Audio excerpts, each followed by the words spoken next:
Be Jesus. स्तुति हो पिता, स्तुति हो पिता. Thank you Lord, thank you Lord. Volume, Facebook. Thank you Jesus. Worship you Master, worship you Jesus. Thank you Lord, thank you Lord.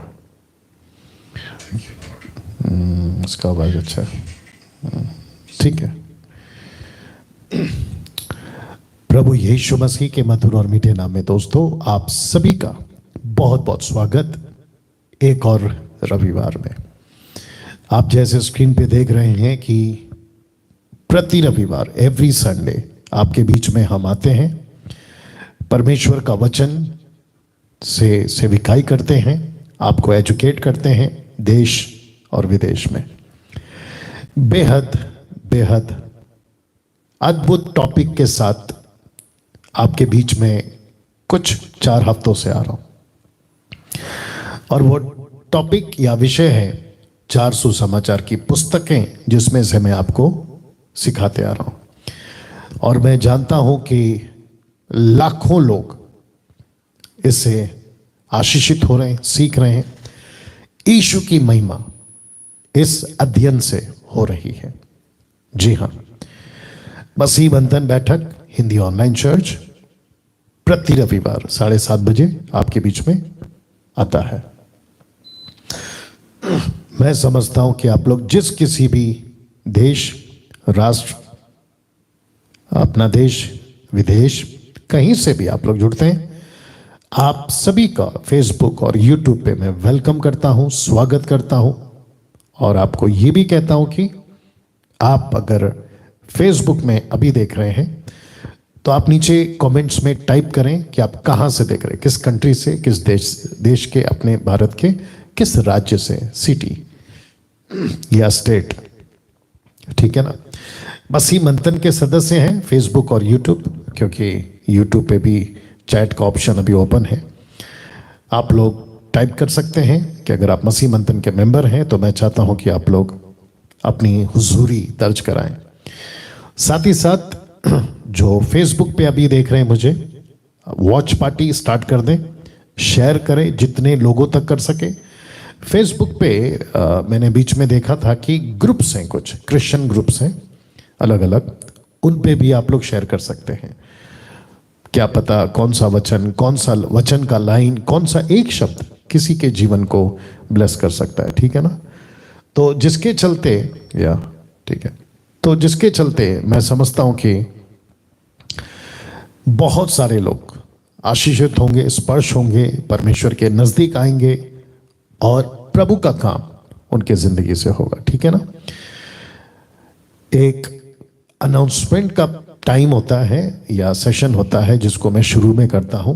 उसको करने से पहले मैं चाहता हूं कि एक प्रार्थना हम कर लें. और आप लोग अगर जुड़ गए हैं जहां कहीं से भी, तो मैं रिक्वेस्ट करता हूं कि जुड़ते चले जाएं. आपका कोई करीबी जन और ग्रुप में अगर आप लोग बैठे हैं किसी भी गांव शहर से, तो उनकी भी तैयारी कर लें. बाइबल, पानी का बोतल, आपका जो भी ज़रूरत का चीज़ें हैं. और साथ ही साथ कोशिश करें कि आप किसी चीज़ से डिस्टर्ब ना हो, कोई भी चीज़ से आप डिस्टर्ब ना हो, है ना.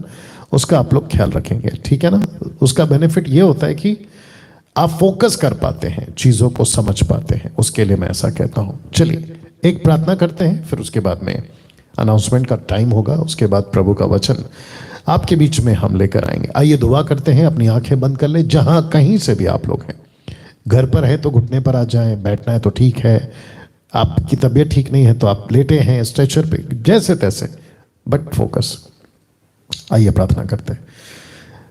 सृष्टिकर्ता पिता, प्रभु यीशु के नाम में इस वक्त आपके पास आते हैं. प्रभु, इन सभी प्रियजनों को जो किसी भी माध्यम से आपसे जुड़ गए हैं, आपको वचन को सुनना चाहते हैं, मेरी प्रार्थना है प्रभु जी कि उन सभी के जीवनों में इस सुसमाचार की अध्ययन की बातें असर डालें, आपको समझ सकें.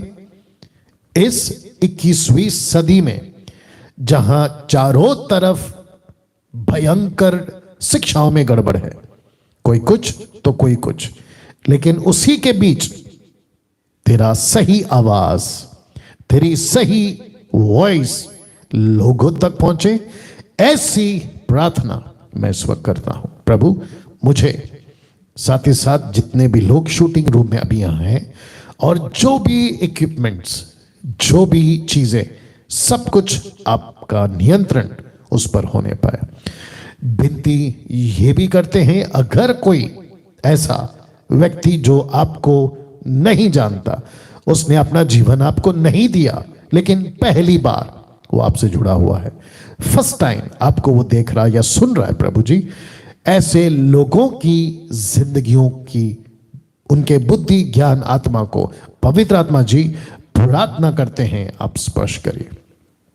उनको ऐसा जज्बा, ऐसा कन्विक्ट या कन्विक्शन आप दीजिए प्रभु, ताकि वो समझ सके सही क्या है, गलत क्या है। प्रभु यीशु, आपका जन्म, आपका बड़ा होना, आपका 3 साल की सेविकाई करना, क्रूस पे मरना, गाड़ा जाना, जी उठना और उठा लिया जाना और फिर से आने का वादा होना, इन सभी में कितनी सच्चाई, कितनी वास्तविकता, कितना सच्चाई का बुनियाद उसको पेश कर सकूं लोगों के बीच, इस 2 प्लेटफॉर्म के माध्यम से, फेसबुक और यूट्यूब पर। प्रभु मैं प्रार्थना करता हूं उन सभी को आप इन बातों से मुहैया या उनको रूबरू कराइए। प्रभु प्रार्थना करता हूं यीशु जी, ऐसा एक भी व्यक्ति आज जो जुड़ा है वो अछूता ना रहे तेरी बातों से, बल्कि जैसा लिखा है यशाया 55:11 कि तेरा वचन बिना काम किए नहीं लौटेगा। हाँ प्रभु ऐसा ही होने दे। आदर, महिमा, सम्मान सब कुछ आपको देते हुए ये प्रार्थना यीशु के नाम से मांगते हैं, आमीन। जी आप ताली बजा सकते हैं, प्रभु को धन्यवाद दे सकते हैं, आप लोग जहां कहीं पे भी हैं। शायद कुछ लोग सोच रहे होंगे कि वर्शिप क्यों नहीं हो रही है, वर्शिप क्यों नहीं हो रही है। तो आपको बताता चलूं कि वर्शिप इसलिए मैं कुछ दिनों के लिए रोक दिया हूं, क्योंकि ये जो सब्जेक्ट है जिसको मैं लेके चल रहा हूं, पहली बात तो इसको अविश्वासी तरह तरह के लोग, हिंदू, मुस्लिम, बौद्धिस्ट, दुनिया भर के लोग सुनते हैं।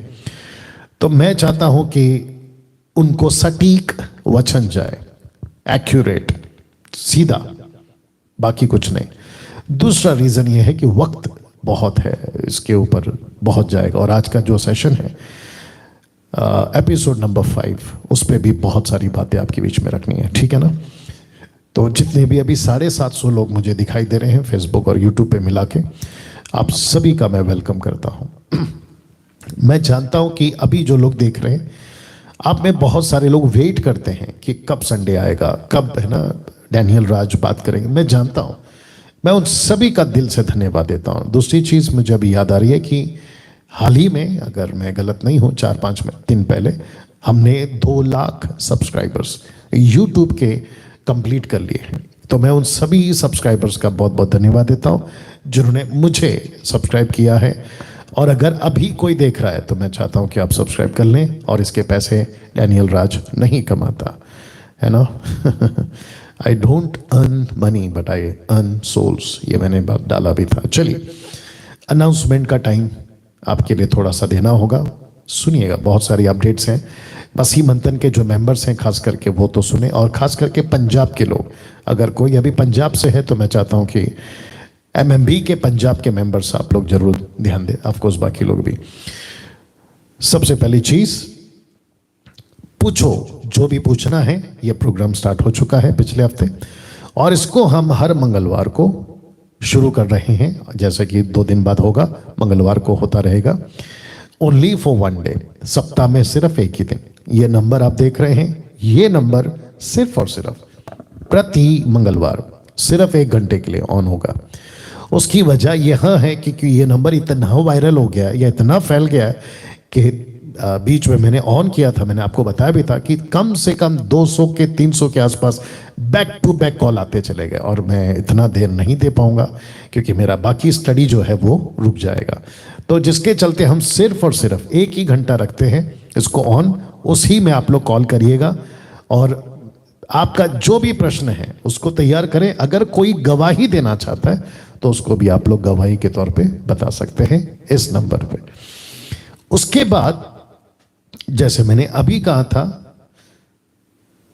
हाँ मैंने जैसे अभी कहा था कि पंजाब के लोगों के लिए ऑनलाइन प्रीचर्स, पंजाब को मैं इसलिए कह रहा हूं ज्यादा क्योंकि मैं चाहता हूं पंजाब के लोग ज्यादा जुड़े, तो online preachers meeting on Thursday 8 PM to 9 PM। तो जितने भी ऑनलाइन प्रीचर्स हैं इंक्लूडिंग पंजाब, तो मैं चाहता हूं कि आप सभी जो हैं इस मीटिंग में जूम पर होगा ये, और आप जानते हैं कि आप ऑनलाइन प्रीचर्स हैं तो आप लोग बिल्कुल वक्त निकाले, नेशनल या इंटरनेशनल। माफी चाहूंगा 8 बजे का टाइम मैंने रखा है, कई लोग 7:30 कह रहे थे, नहीं हो पाएगा क्योंकि हमारा जो शूटिंग का जो मेंबर्स हैं वो लोग अवेलेबल नहीं रह पाते हैं, जिसके चलते 8 बजे रखा है। साथ ही साथ अगर किसी को अगर किसी को MMB का सदस्य, जो MMB का सदस्य मैं उसकी बात कर रहा हूं, ऑनलाइन चर्च की जिम्मेदारी लेकर काम करना है या प्रीच करना है, यूट्यूब हो या फेसबुक हो, तो आप पुरुष हो या स्त्री हो मुझे डायरेक्ट कॉल करें मुझे, ठीक है ना। साथ ही साथ आपको बताता चलूं इस ऑनलाइन प्रीचिंग की बात को, जो कि मैंने नहीं रखा है, मैं रखते आ रहा था, कम से कम 250, 2000, 50 से भी ज्यादा लोग एवरी संडे, और उसमें से कुछ लोग बाकी वीकडेज में फेसबुक और यूट्यूब पे बैक टू बैक प्रीच कर रहे हैं। खरा प्रचार, साउंड डॉक्ट्रिन, सही शिक्षा, ना तेल ना पानी, ना नीचे गिराना, ना उठा पटक करना, ना किसी प्रकार का जिब्रिश जिसको अन्य भाषाई लोग कहते हैं, ऐसा किसी प्रकार का तमाशा ये 250 ऑनलाइन प्रीचर्स नहीं करते।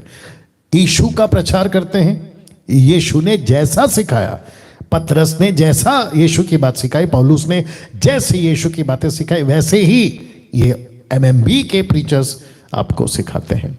तो मुझे बेहद खुशी है। अगर किसी को जिम्मेदारी लेना है बेशक मुझे कॉल करे, लेकिन वही कॉल करेगा जो MMB का सदस्य है। अगर आप MMB के सदस्य नहीं है तो बन जाइए, ताकि आपको मेरा व्यक्तिगत नंबर मिल सके, 777 वाला नहीं, व्यक्तिगत नंबर मिल सके। उसके बाद बहुत ही दिलचस्प एक स्कूल हम चला रहे हैं, और वो चलता है हर शनिवार को, लिखा है सैटरडे ओनली 7:30 PM ऑनवर्ड्स, और ये सिर्फ और सिर्फ जूम पे चलता है। और स्कूल ऑफ साउंड डॉक्ट्रिन्स के जितने भी सदस्यों ने व्हाट्सएप पे अपनी रजिस्ट्री कराई है, क्योंकि ये फ्री है लेकिन रजिस्ट्री करानी पड़ती है विदाउट कॉस्ट, तो उन सभी को जूम ID मिलती है। आप अगर उसके सदस्य हैं तो आपको जरूर मिलेगा। साथ ही साथ children Sunday church, Sunday class, Sunday church, जो भी बोलो, स्टार्ट हो चुका है, और मुझे बेहद खुशी है कि सिस्टर शर्मिला कामले जी इसको बखूबी चला रही हैं, और ये चलता है every Sunday 12:30 PM to 1:30 PM according to Indian standard time, दोपहर में इन दी आफ्टरनून, ठीक है ना। तो ये नंबर है उनका। आपके बच्चों को अगर आप चाहते हैं कि वो भी सीखें, परमेश्वर की बातें सीखें, आप MMB के सदस्य हैं या नहीं है उससे कोई फर्क नहीं पड़ता, लेकिन आपके बच्चे परमेश्वर की बातें को सीखें, नजदीक आए, ये मैं अपेक्षा करता हूं। साथ ही साथ प्रभु भोज ऑन एवरी फर्स्ट मंडे, इसका मतलब है कि कल मंथ का फर्स्ट मंडे है, तो मैं चाहता हूं कि 7:30 PM ऑनवर्ड्स, क्योंकि देश और विदेश से लोग जुड़ेंगे, ओनली फॉर MMB मेंबर्स, ये मैंने रखा है जानबूझ के, क्योंकि आप अगर MMB के मेंबर्स हैं तो आपको उसी प्रकार की टीचिंग दी जा रही है। आपको हम जानते हैं तो आपको हम प्रभु भोज दे पाएंगे। जिनको मैं नहीं जानता हूं, आप क्या हैं, क्या करते हैं, कैसे आपका, तो मैं नहीं जान पाऊंगा, ठीक है ना। बट अगर आपको प्रभु भोज लेना है, MMB के मेंबर बनिए, आपकी ब्रीफिंग होगी, काउंसलिंग होगी, उसके बाद आपका जो है प्रभु भोज स्टार्ट हो जाएगा, ठीक है ना। इसको ध्यान में रखिएगा। उसके बाद मसीह मंथन बैठक से जुड़ने के लिए मैं हमेशा कहता हूं, और जितने भी अभी 1000 लोग देख रहे हैं टोटल फेसबुक और यूट्यूब मिलाकर, मैं उन सभी को कहना चाहता हूं कि MMB के मेंबर बनिए। क्यों? उसके बहुत फायदे हैं। अपग्रेड्स क्या हो रहा है, क्या क्या चीजें हम करते हैं, क्या टीचिंग्स हम देते हैं, और आगे नए साल में 2022 में हम कैसे सिटी टू सिटी घूमने वाले हैं, कॉन्फ्रेंस करने वाले हैं, मीटिंग्स करने वाले हैं। मेरी पूरी कोशिश होगी कि मेरा जो टीम है, स्टाफ है, जो मैंने बीच में जिक्र करा था कि हमारी एक गाड़ी होगी MMB की, उसमें हम ट्रैवल करेंगे, सफर करेंगे, लोगों के बीच घूमेंगे, गांव शहर कहीं पे भी, और उनके बीच में मीटिंग करेंगे, उनको एजुकेट करेंगे, और हर तरीके से उनको जो है जो एक चर्च में प्रॉपर आपको मिलना चाहिए वो सब कुछ हम आपके लिए मुहैया करवाएंगे। बच्चे का समर्पण, बड़ों का बपतिस्मा, मैयत, शादी, आप जो भी आपका जो एक ज़रूरी चीज़ें होती है वो सारी मसीह मंथन आपके उपलब्ध कराएगा। तो अगर किसी को सदस्य बनना है तो ये नंबर है। 29 राज्य से भारत के 29 व्हाट्सएप ग्रुप्स चलते हैं स्टेट वाइज, एक एक स्टेट का अलग अलग व्हाट्सएप ग्रुप है। तो उसके हिसाब से तो सबसे पहले आपको कॉल करना है देवेंद्र सावंत को। इन केस अगर ये फ़ोन नहीं उठाते, जो कि ये नौकरी करते हैं और ये सेल्फ सपोर्टर्स हैं, हमारे सेल्फ वॉलंटियर्स हैं हमारे, इनमें से किसी को मैं पैसे नहीं देता हूँ, पे नहीं करता हूँ, ये सब अपनी मर्जी से काम करते हैं, ठीक है ना। ये अगर फ़ोन नहीं उठाते तो सिस्टर नीता जी को आप जानते हैं, नीता सोलोमन, सिमरप्रीत, शमी, जितेंद्र, श्वेता जी, इन सभी को आप कॉल कर सकते हैं और इनसे आप रिक्वेस्ट कर सकते हैं कि मुझे एमएमबी का मेंबर बनना है, और ये जो भी आपको गाइडलाइंस देंगे उसको फॉलो करिए। उसके बाद बात करते हैं इंटरनेशनल लोगों की। कम से कम, अगर मैं गलत नहीं हूँ, 18 से 19 इंटरनेशनल कंट्रीज यानी कि अदर कंट्रीज हैं जो हमसे जुड़ी हुई है, ठीक है ना। कहीं पे कुछ तो कहीं पे कुछ मेंबर्स हैं। अगर फर्स्ट टाइम देख रहे हैं और अगर आपको ये बातें ठीक लगती है, हम जो सिखा रहे हैं वो ठीक लगता है, और आपको सब कुछ बिब्लिकल लगता है, पवित्र आत्मा की ओर से लगता है, तो बेशक आपका मैं वेलकम करता हूँ, आइए जुड़िए। तो आपको ये नंबर पे कॉल करना है और सिस्टर आशा विलर जी को कॉल करना है, और ये आपको इंटरनेशनल एमएमबी व्हाट्सएप ग्रुप में आपको जोड़ देंगे। उसके बाद इंटरेस्टिंग पार्ट ये है कि मसीह मंथन बैठक इंस्टाग्राम पे भी है, फेसबुक पे है, यूट्यूब पर है। मसीह मंथन का वेबसाइट है, विजिट कर सकते हैं। एमएमबी ऐप्स हैं एंड्रॉयड और एप्पल के लिए, ठीक है ना। तो आप में से अगर किसी को कहीं से भी कनेक्ट होना है, ये सारे जरिए हैं जहां पे आप कनेक्ट हो सकते हैं। उसके बाद बहुत इंटरेस्टिंग चीज़ आप लोगों के लिए मैंने लाया है और मैं समझता हूं कि इसको आप लोगों ने सुनना चाहिए, और वो यह है कि एमएमबी मैट्रिमोनी या मैट्रिमोनियल स्टार्ट हो चुका है और ब्रदर हर्षल जी इसको लीड करते हैं, और 50 to 60 मेंबर्स अभी तक रजिस्ट्री कर चुके हैं। 500 रुपया, जी हाँ ध्यान से सुनिए, रिपीट कर रहा हूँ, 500 रुपया इसका रजिस्ट्रेशन है। उसके बाद आपको बाकी चीज़ें बताई जाएगी, ठीक है ना। इसके अलावा आप जहां कहीं से भी एमएमबी को सुनते हैं, डैनियल राज को सुनते हैं, और आपको लगता है कि यस मसीह मंथन, जो कि सिर्फ 2 साल हो गए इसको स्टार्ट किया, और आज भारत में और अदर कंट्रीज में टोटल प्रभु ने इसको लोगों के बीच में लेकर गया, और बहुत तगड़े तरीके से, अद्भुत तरीके से शिक्षा के क्षेत्र में हम काम कर रहे हैं। और इसके अलावा मसीह मंथन एनजीओ, मसीह मंथन फेलोशिप चर्च ट्रस्ट, ये 2 तरीके से, मतलब आत्मिक और सामाजिक, ये दोनों क्षेत्र में हम काम कर रहे हैं। भविष्य में क्या क्या हम करने वाले हैं एनजीओ के माध्यम से, एमएमबी एनजीओ के माध्यम से, उसकी सारी जानकारी मैं फेसबुक और यूट्यूब पे अपलोड करता जाऊंगा। फुल फ्लैश में हम जो है काम करने जा रहे हैं। आत्मिक भूख भी मिटाएंगे, शारीरिक भूख भी मिटाएंगे। आत्मिक वस्त्र, धार्मिकता का वस्त्र जो यीशु देगा वो भी देंगे, शारीरिक वस्त्र वो भी देंगे। दूसरे शब्दों में चारों तरीके से मसीह मंथन आपके लिए तैयार रहेगा। बट उसके लिए क्या चाहिए? Monthly supporters. तो सुमन वैद को कॉल करें, एमएमबी की ट्रेजरर हैं, खजांची जिसको कहते हैं। लेकिन इस शर्त पे, किसी पे कोई दबाव, किसी पे कोई प्रेशर, किसी पे किसी प्रकार का कोई क्या कहते हैं ना आपको लालच या डर, ना ना ना ना, बिल्कुल नहीं।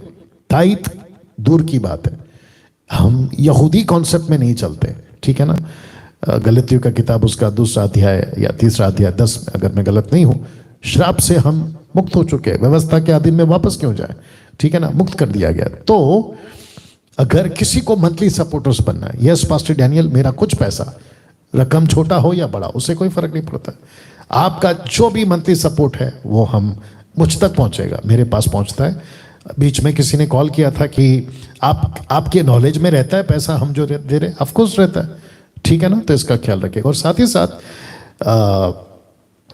अभी कौन सा आया था, 12 क्या आया था अभी एमएमबी का, 12A क्या आया था, क्या था, जो भी है। देखिए आप में से हर एक को टैक्स के क्षेत्र में बेनिफिट, उसकी भी सुविधा हम आपके लिए करा रहे हैं। अगर कोई कहता है कि मैं आपको डोनेशन देना चाहता हूँ लेकिन मुझे टैक्स लगता है, तो उसके लिए भी हमने सुविधा करके रखा है कि आपको टैक्स ना लगे। ये भविष्य में और भी मैं इसको क्लियर करता चला जाऊंगा, ठीक है ना। अब इंटरेस्टिंग पार्ट है, MMB ID कार्ड 200 रुपये में MMB ID कार्ड। तो जितने भी MMB के सदस्य हैं, खास करके ऑनलाइन प्रीचर्स, आप अगर प्रीच कर रहे हैं, आपको किसी ने पूछा आप कहाँ से, किसके अधीन में है, क्या कैसे आप काम करते हैं, किसके अंडर में है, एक्सवाइड, आपको अधिकार किसने दिया, तो मसीह मंथन ऐसे लोगों को ID कार्ड दे रहा है। उसमें आपकी फोटो होगी और उसके लिए आपको जो हमारा एडमिन्स के नंबर्स मैंने अभी जो दिए उनको कॉल करना है, ठीक है ना। उनको कॉल करके आप बता सकते हैं, डिटेल्स वो आपसे मांगेंगे और जिसके चलते आपको जो है मसीह मंथन की तरफ से ID कार्ड इशू किया जाएगा, आपके घर पर आपको कोरियर किया जाएगा और उसको लेकर आप अपने पॉकेट में रख सकते हैं। अगर आप मिनिस्ट्री करते हैं, आपको कोई पूछता है, कोई दूसरा चर्च का पूछता है, आप ये दिखा सकते हैं। तो याद रखिएगा, MMB ID कार्ड अब हमने इशू करना शुरू कर दिया है और ऐसे करके हम हर रविवार आते हैं। और आज का विषय आपके बीच में मैं अभी रखने जा रहा हूं। तो आज का विषय, जैसे मैंने कहा, आज का जो है एपिसोड नंबर 5, आप देख सकते हैं एपिसोड नंबर 5। अब यहां से मेरी जो टीचिंग है वो स्टार्ट हो जाएगी, ठीक है ना। चलिए, उम्मीद करता हूं कि आप लोग बिल्कुल तैयार हैं और आपकी अपनी मजबूती होगी जैसे आप लोग सुनते आ रहे हैं। अच्छा, अगर किसी को लगता है पास्टर डैनियल ये तो एपिसोड नंबर 5 है, तो बाकी 4 एपिसोड को मैं कैसे देखूं? सिंपल है, यूट्यूब पे जाइए और MMB के ऐप पे जाइए, यूट्यूब पे खास करके जाइए, मेरे यूट्यूब चैनल को आप ओपन करें और प्लेलिस्ट में जाइए और वहां पे आपको सिर्फ इतना टाइप करना है, स्टडी ऑन 4 गॉस्पल्स। ऐसे करके आपको जो है जो लिस्ट होती है, या संडे ऑनलाइन चर्च, ऐसे में भी जाके ढूंढेंगे तो आपको टोटल चारों के चारों एपिसोड आपको मिल जाएंगे, पहला, दूसरा, तीसरा, और आज है आपके बीच में 5वां एपिसोड। तो जिस, अभी मैंने स्टार्ट कर दिया, ठीक है ना। तो जिस टॉपिक को मैं 4 हफ्तों से चला रहा हूं, ऑलमोस्ट 1 महीना हो जाएगा आज का पकड़ के, वह है मती, मरकुस, लूका, यूहन्ना, मैथ्यू, मार्क, लूक, जॉन। इन चारों पुस्तकों पे आपको मैं अध्ययन देने जा रहा हूं और ऑलरेडी स्टार्ट कर दिया। तो कैरेक्टर्स भी हैं और यीशु के जीवन के हिस्से भी हैं। मैं मत्ती का पूरा एक किताब ऐसे फिनिश करूंगा नहीं, मरकुस का फिर अगला नहीं, बहुत टाइम चला जाएगा। मैंने क्या किया है ना, यीशु के घटनाओं को टोटल 20 हिस्सों में बांटा है। उसको मैं इंट्रोडक्शन पे एपिसोड पे बता चुका हूं, अगर आप नहीं जानते तो देख लीजिएगा, ठीक है ना, जैसे मैं अभी बताया। तो 20 हिस्से और चरित्र, कैरेक्टर्स, चारों सुसमाचार में जितने भी कैरेक्टर्स हैं उनको लेकर मैं ऐसे बात करते जाऊंगा। तो चारों सुसमाचार की पुस्तकों में 20 हिस्से हैं, कई कैरेक्टर्स भी हैं, जिसमें से आज एक चरित्र को देखेंगे या देखने जाएंगे, देखेंगे, ठीक है ना। तो 20 हिस्से और कई कैरेक्टर्स, तो मत्ती, मरकुस, लूका, यूहन्ना, चारों को एक साथ ऐसे देखते देखते जाएंगे। और याद रखो चैप्टर वाइज भी होगा, ठीक है ना। तो जहां हिस्से आते हैं, मैं हिस्से को चारों किताबों को ज्वाइन करूंगा। अगर कैरेक्टर्स हैं, एक कैरेक्टर बहुत इंटरेस्टिंग, तो उसको लेकर चारों किताबों में उसके बारे में क्या कहा है उसको बताऊंगा। जैसे कि आज अद्भुत, और फेसबुक और यूट्यूब पे डाल चुका हूं, और वह है यूहन्ना बपतिस्मा देने वाले का चरित्र, कैरेक्टर। ये फोटो देख लीजिएगा प्लीज, ठीक है ना। तो इस व्यक्ति के बारे में आज बातें होंगी। अब मुझे पता है कि बहुत सारे लोग कंफ्यूज हैं, ये यूहन्ना था या एलिया था, फिर ये एलिया नहीं था तो यूहन्ना, सारी चीजें जिसको मैंने लिखा था फेसबुक पे कि डिटेल में study on John the Baptist आपको मिलेगी, ठीक है ना। तो इसको मैं अभी शुरू करने जा रहा हूं। तो अभी फेसबुक पे जितने लोग हैं, शायद अभी जुड़े होंगे आप लोग, यूट्यूब पे शायद अभी जुड़े होंगे, शेयर करिए, वॉच पार्टी करिए, अभी करिए, अभी करिए, बहुत जरूरी है। लोगों तक सुनाइए, पहुंचाइए, और साथ ही साथ जब ये अपलोड हो जाता है कहीं पे भी, फेसबुक और यूट्यूब पे, मेक श्योर कि आप लोगों तक इस बातों को पहुंचा रहे, क्योंकि मैं बैलेंस में बात कर रहा हूं मैं। अच्छा, और एक बोल देता हूं, चलिए। अच्छा, अगर कोई मेरा मुस्लिम भाई, मेरा हिंदू भाई या बौद्धिस्ट, पारसी, किसी भी धर्म जाति का जिसको हम रेस्पेक्ट करते हैं, आप लोगों का सम्मान करते हैं, प्यार करते हैं, क्योंकि यीशु ने जगत से प्यार किया है, मैं उन सभी को कहना चाहता हूं कि आपके दिमाग में अगर एक ऐसी बात अभी है कि ओके, ये जो सफेद कोट वाला आदमी जो बात कर रहा है ये क्रिश्चियन का लीडर होगा, नहीं, मैं नहीं हूं। ये क्रिश्चियन का पादरी होगा, फादर जो भी आप लोग बोलते हैं कैथलिक्स के हिसाब से, नहीं हूं मैं।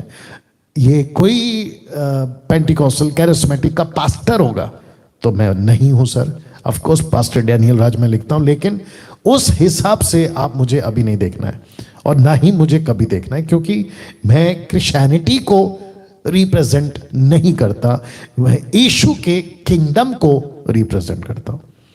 आपको ये दिमाग में रखना होगा। परमेश्वर का राज्य की बातें मुझे बाइबल कहती है, डैनियल उसको प्रचार करो, क्रिश्चियनिटी को नहीं।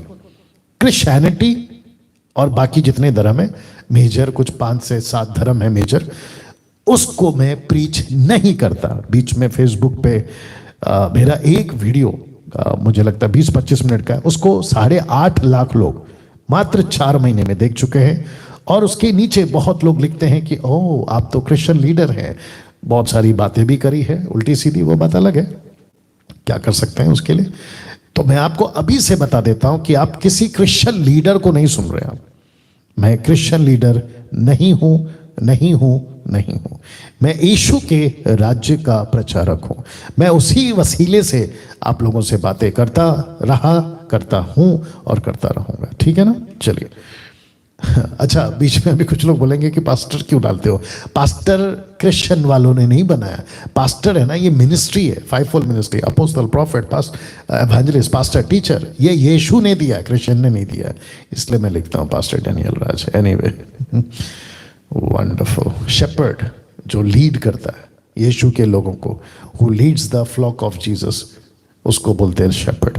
एनीवे, इस कैरेक्टर को जब मैं स्टडी कर रहा था, ये व्यक्ति को जिसका नाम है जॉन द बैप्टिस्ट या जॉन द बैप्टाइजर भी बोल सकते हैं आप लोग, अद्भुत प्रकाशन मिला।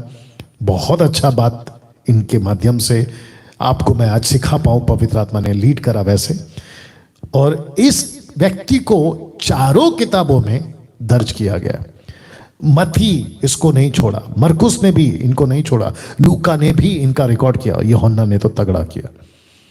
जी हां, इन 4 किताबों में इस व्यक्ति की आपको डिटेल मिलेगी, बकायदा इसको जिक्र करा गया है।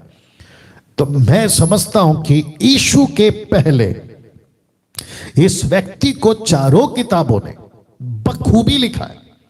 माता पिता कौन थे, पैदा कैसे हुआ, कहां पैदा हुआ, क्या खाता था, क्या पहनता था, क्या बोलता था, आखिर कैसे मरा, ये तक इन 4 किताबों में आपको इसका जिक्र मिल जाएगा। तो लिखा है कि इन 4 पुस्तकों के अनुसार इस व्यक्ति को हम देखेंगे। अब आप जब मुझे सुन रहे हैं, कुछ 1200 लोग यूट्यूब पर, 1000 फेसबुक पे, 200, ऐसे मिला के आप लोग जो सुन रहे हैं, मैं चाहता हूं कि आपने जॉन द बैप्टिस्ट, यूहन्ना बपतिस्मा देने वाले के बारे में जितनी भी बातें पहले सुनी थी, मैं नहीं कहता कि उसको बिल्कुल आप जो है नजरअंदाज करो, कैंसिल करो, नहीं। मैं सिर्फ इतना चाहता हूं, उसको अभी आपके दिमाग पे मत लाइएगा, क्योंकि जब आप मेरा स्टेटमेंट सुनोगे, ऑफकोर्स जो कि बाइबल से होगा, तो उसको रिसीव करिएगा। ओह, ऐसा था, ओके, ऐसा था, ये वाली बात है, ठीक है ना। नोट कर सकते करिए, नहीं तो वीडियो है, और अगर आप एमएमबी के मेंबर्स हैं तो आपको पीडीएफ तो मिल ही जाएगी व्हाट्सएप में। तो ऐसे करके आपके दिमाग में ये बातें रखना जब आप इन व्यक्ति को सीखोगे। 1 सेकंड दीजिए। जी हां, नाउ इस व्यक्ति को जिसको कहते हैं जॉन द बैप्टिस्ट, इसका इंट्रोडक्शन एक पुस्तक जिसको कहते हैं यूहन्ना 1:6, the book of John chapter 1:6 कैसे लिखता है जरा देखिए। लिखा है कि एक मनुष्य, लेखक ने यूहन्ना कहता है एक मनुष्य परमेश्वर की ओर से, याद रखो, परमेश्वर की ओर से शब्द पे ध्यान दीजिएगा, आ उपस्थित हुआ, आया और उपस्थित हो गया, बोला ये मैं हूं जॉन द बैप्टिस्ट। तो वापस पढ़ रहा हूं, एक मनुष्य परमेश्वर की ओर से आ उपस्थित हुआ। अब उसका नाम, जिसका नाम यूहन्ना था। Wonderful Jesus. ये जो शब्द है ना, आ उपस्थित हुआ, इसमें पंच है, इसलिए मैंने लिखा है, क्योंकि कम से कम 30 साल मैं आपको बताता हूं इस व्यक्ति के बारे में। जब ये पैदा हुआ, जो कि मैं बता भी चुका हूं और अभी थोड़ा बात बताऊंगा अभी आपको, जकरिया, एलिसबा जो उसके माता पिता थे, जकरिया जो कि याजक था उस मंदिर में, और उस वक्त टोटल यरूशलेम के अंदर, उस क्षेत्र में, उस जोन में, ये व्यक्ति का पिता जिसका नाम है जकरिया, एलिसबा, खूब चर्चित हो गए थे। बोला अरे बाप रे, बुढ़ापे में बच्चा हो गया, अद्भुत तरीके से हो गया। जब बच्चे की जिक्र हुई मंदिर में, स्वर्गदूत का दर्शन मिला, गूंगा बन गया, मौन, यह बात नहीं कर पाया। लेकिन जैसे ही बच्चा हुआ, नामकरण आया जिस दिन कि इसका नाम क्या रखे, तब वो पट्टी पे लिखता है और उसका मुंह खुल जाता है, जबान खुल जाती है, जैसे ही यूहन्ना का। तो 30 साल तक इसकी चर्चा हुई होगी, लेकिन 30 साल ये शहर में नहीं था, या ऐसे बोल सकते हैं कि इसका पालन पोषण शहर में नहीं हुआ। आप देख सकते हैं किताबों में, मैं रखूंगा अभी। लेकिन 30 साल की उम्र में, और 30 साल क्यों, मैंने पिछले हफ्ते भी बताया था, वापस बता देता हूं। याजक को जब लड़का 20 साल का हो जाता है तो उसको 10 साल तक उसको ट्रेनिंग दी जाती है। 20 साल की उम्र से 30 साल तक ये याजक का, प्रीस्ट का प्रोटोकॉल होता है। उसको 10 साल याजक पद की ट्रेनिंग लेनी पड़ती है, और जैसे ही वो 30 साल का हो जाता है, उसको याजक के लिए मंदिर में रिलीज किया जाता है। अभी किसी ने पूछा था बीच में कि यीशु को 30 साल की उम्र में ही क्यों सेविकाई के लिए चुना गया, 12 साल, 18 साल, 20 साल, 25 साल क्यों नहीं? तो ये यहूदी का कॉन्सेप्ट के हिसाब से, क्योंकि पौलुस कहता है कि यीशु मसीह व्यवस्था के अधीन पैदा हुआ, तो उसको, उस प्रोटोकॉल को पूरा करने के लिए यीशु मसीह की 30 साल की उम्र में सेविकाई को चुना गया। और याजक लोग जो उस वक्त में थे, शास्त्री, फरीसी, महायाजक जो उस वक्त में थे, वो स्वीकार इसलिए कर पाए यूहन्ना को और यीशु को, क्योंकि वो सही एज में खुद को पेश किए। तो इसलिए लिखा है आ उपस्थित हुआ। अचानक आ गया, अचानक आ गया, बिना किसी, अभी जरा ध्यान से सुनिएगा पास्टर्स का, आप लोग खास करके। कुछ लोग मुझे बीच में पूछ रहे थे, पास्टर जी हम आपके साथ में जुड़कर काम करें। कई पास्टर्स हैं हमारे एमएमबी में, साथ में जुड़कर काम करते हैं। तो उन्होंने कॉल किया, बोला कि कुछ लोग पूछते हैं कि हमारा ऑर्डिनेशन नहीं हुआ है। वो बात अलग है कि बहुत जल्दी एमएमबी के कई क्षेत्रों में, शहर शहर, गांव गांव, हम पास्टर्स को ऑर्डिनेशन करेंगे, पास्टर दीक्षा जिसको कहते हैं, वो हम जरूर करेंगे। लेकिन आपका दीक्षा, ऑर्डिनेशन, आपका सेविकाई ऊपर से हो चुका है जिस दिन आपका उद्धार हुआ। आप गलतियों 1:15 पढ़ लीजिए, 15, 16, 17 पढ़ लीजिए। पौलुस कहता है कि जब मेरी मां के गर्भ से परमेश्वर ने मुझे चुन लिया, और जब उसको ठीक लगा कि बेटे की सेविका के लिए प्रेरित बनाए, तो मैंने किसी मांस और लहू को नहीं पूछा, मतलब मैंने किसी मनुष्य को नहीं पूछा, हाई प्रीस्ट को, याजक को, प्रेरितों को नहीं पूछा, मुझे पवित्र आत्मा ने भेजा और मैं शुरू हो गया। या ये था, ये है। मैं इसके खिलाफ नहीं हूं कि चर्च जो है वो नहीं भेज सकता, बिल्कुल भेज सकता है। पास्टर ऑर्डिनेशन नहीं कर सकता, बिल्कुल कर सकता है। लेकिन अगर ऐसे सिखाओगे ना कि बिना चर्च के भेजे तुम गए कैसे, बिना पास्टर के तुम गए कैसे, वहां गलत हो जाएगा। क्योंकि परमेश्वर ऐसे भी काम करना जानता है और वैसे भी काम करना जानता है। और मैं उसके खिलाफ नहीं हूं अगर कोई हाथ रखकर सेविका के लिए किसी सेवक को भेजता है, मैं उसके खिलाफ नहीं हूं, क्योंकि पौलुस ने किया है। ये बात अलग है, उसमें फिर कभी बात करेंगे, ठीक है ना। लेकिन कानून मत बनाओ, किसी के ऊपर ना ऐसा हैंटर मत चलाओ, खबरदार अगर तुम बिना मेरे हाथ रखे गए। प्रभु की मर्जी है यार, परमेश्वर की मर्जी है, वो किसी को भी यूज कर सकता है, लड़का हो, लड़की हो, पुरुष हो, स्त्री हो। गधी तक को इस्तेमाल किया है बिलाम को अक्कल देने के लिए। क्या बात करते हैं आप लोग। तो मैं समझता हूं कि परमेश्वर को हम रोक नहीं सकते, उसकी ताकत को हम नहीं रोक सकते कि वो किसका इस्तेमाल कब करे। तो वापस आते हैं जॉन द बैप्टिस्ट के पास में, आ उपस्थित हुआ। ये जो शब्द है ना, आ गया अचानक से, 30 साल की उम्र में ठपाक करके। मैं आगे और भी बात करूंगा इसके ऊपर। सामने आ गया, लोगों के बीच में प्रकट हो गया। आप फोटो देख सकते हैं, ऐसे ही कुछ हुआ होगा, तो इसलिए मैंने गूगल से ये फोटो मुझे मिला ताकि मैं मैसेज को आपके साथ में कनेक्ट कर सकूं। ये रखा है। तो एक मनुष्य परमेश्वर की ओर से उपस्थित हुआ जिसका नाम यूहन्ना था। Got it now?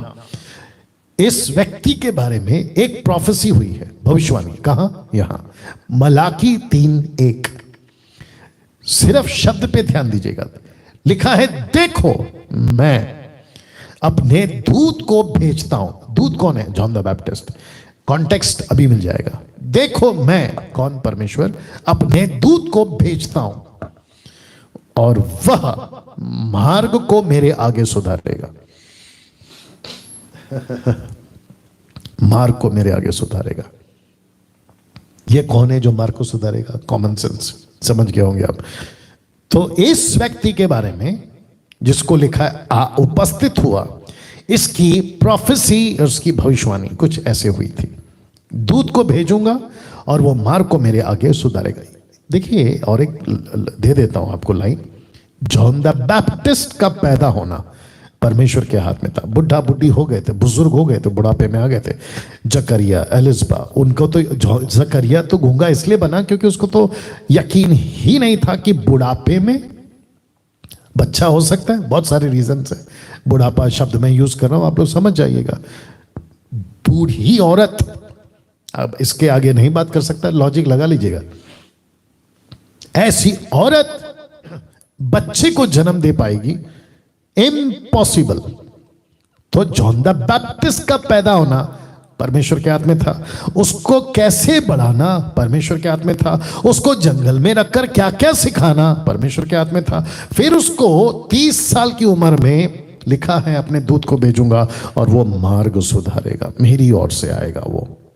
तो जॉन द बैप्टिस्ट परमेश्वर की ओर से भेजा गया यीशु के आगे वो दूत था। दूत था। वाह, बिल्कुल इसी के ठीक इसका बी पार्ट। ये मलाकी 3:1 में क्या बोलता है देखो, और प्रभु जिसे तुम ढूंढते हो, ब्रैकेट में यीशु लिखा है, प्रभु जिसे तुम ढूंढते हो यीशु, वह अचानक अपने मंदिर में आ जाएगा। कैसे, मैं वो भी बताऊंगा। अचानक, अचानक, ये शब्द पे ध्यान दीजिएगा। अचानक, सडन या सडनली ही विल अपीयर। अचानक आ जाएगा, मंदिर में आ जाएगा। वहां वाचा का, वाचा का वह दूत जिसे तुम चाहते हो, सुनो, वह आता है। सेनाओं के यहोवा का यही वचन है। वो दूत आता है। अचानक आ गया, उपस्थित हो गया। किसी ने एक्सपेक्ट नहीं किया था। शास्त्री, महायाजक, सदूकी, कैफा, हन्ना, पिलातुस, हेरोदेस और न जाने 4 प्रकार के और राजा जिसका मैं जिक्र करूंगा अभी। ये सारे लोग वहां थे। Politically and religious leaders, political leaders, religion leaders, सारे के सारे थे वहां पर। और दूसरी तरफ प्रजा, संसार के लोग, उस वक्त के जो मिडिल ईस्ट की बात कर रहा हूं, वो लोग सब मौजूद थे। लेकिन उसके पहले 400 साल का गैप, मलाकी और मती के बीच में 400 साल का, जिसको कहते हैं डार्क पीरियड ऑफ 400 इयर्स। ये भी बोल सकते हैं, साइलेंस पीरियड भी बोलते हैं, सारी बातें, ठीक है ना। अचानक आ जाता है और प्रचार करना शुरू करता है। तो इसकी बातें कुछ ऐसी है, अचानक। अब एक पॉइंट पे बात करेंगे, यूहन्ना बपतिस्मा देने वाला क्या बनकर आया। ये बहुत इंपॉर्टेंट है। अब ये शब्द देख लीजिए, मैंने क्वेश्चन मार्क रखा है। और जितने यूट्यूब, फेसबुक पे अभी मुझे सुन रहे, मैं आपको भी बोलना चाहता हूं, दिमाग में रखे, ये आंकड़ा है 1350, ओके, 1350 लोग जुड़ गए। बहुत खुशी की बात है, सबका वेलकम कर रहा हूं। वॉच पार्टी शेयर करते रहिए। प्रश्न उठता है, क्या बनकर आया? क्या बनकर आया यूहन्ना बपतिस्मा देने वाला? क्या बनकर आया? सुनना चाहोगे? वॉइस, आवाज, शब्द, आवाज, वॉइस। इंग्लिश ट्रांसलेशन है वॉइस।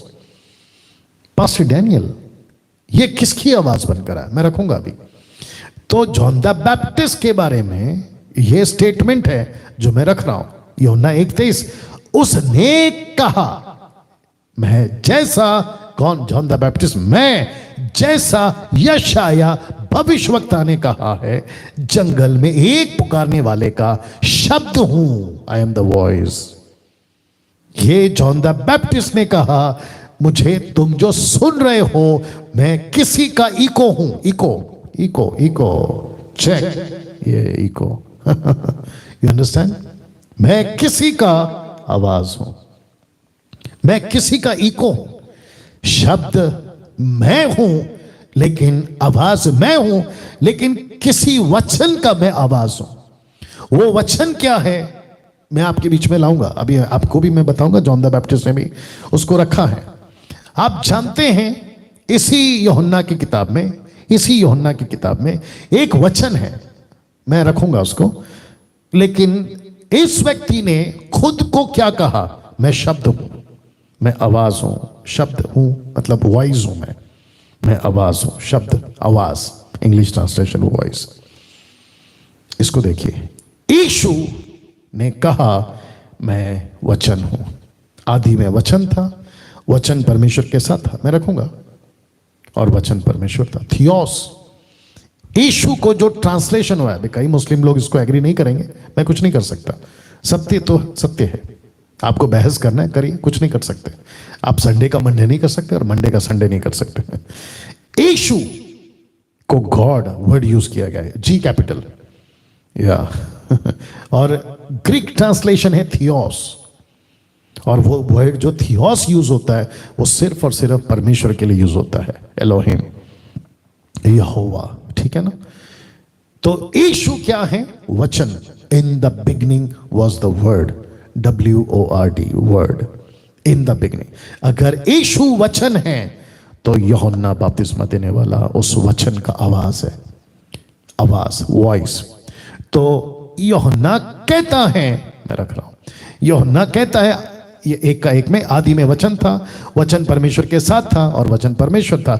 इसी वचन का यूहन्ना 1:6 कहता है मैं उसका आवाज हूं। तो ये जो यूहन्ना है उपस्थित हुआ, जिसका नाम यूहन्ना था, ये कहता है मैं उसका आवाज हूं। तो यूहन्ना क्या बनकर आया? उपस्थित हुआ ना, उपस्थित हुआ। तो क्या आप उपस्थित हुआ? आवाज, वॉइस, किसका? वचन का।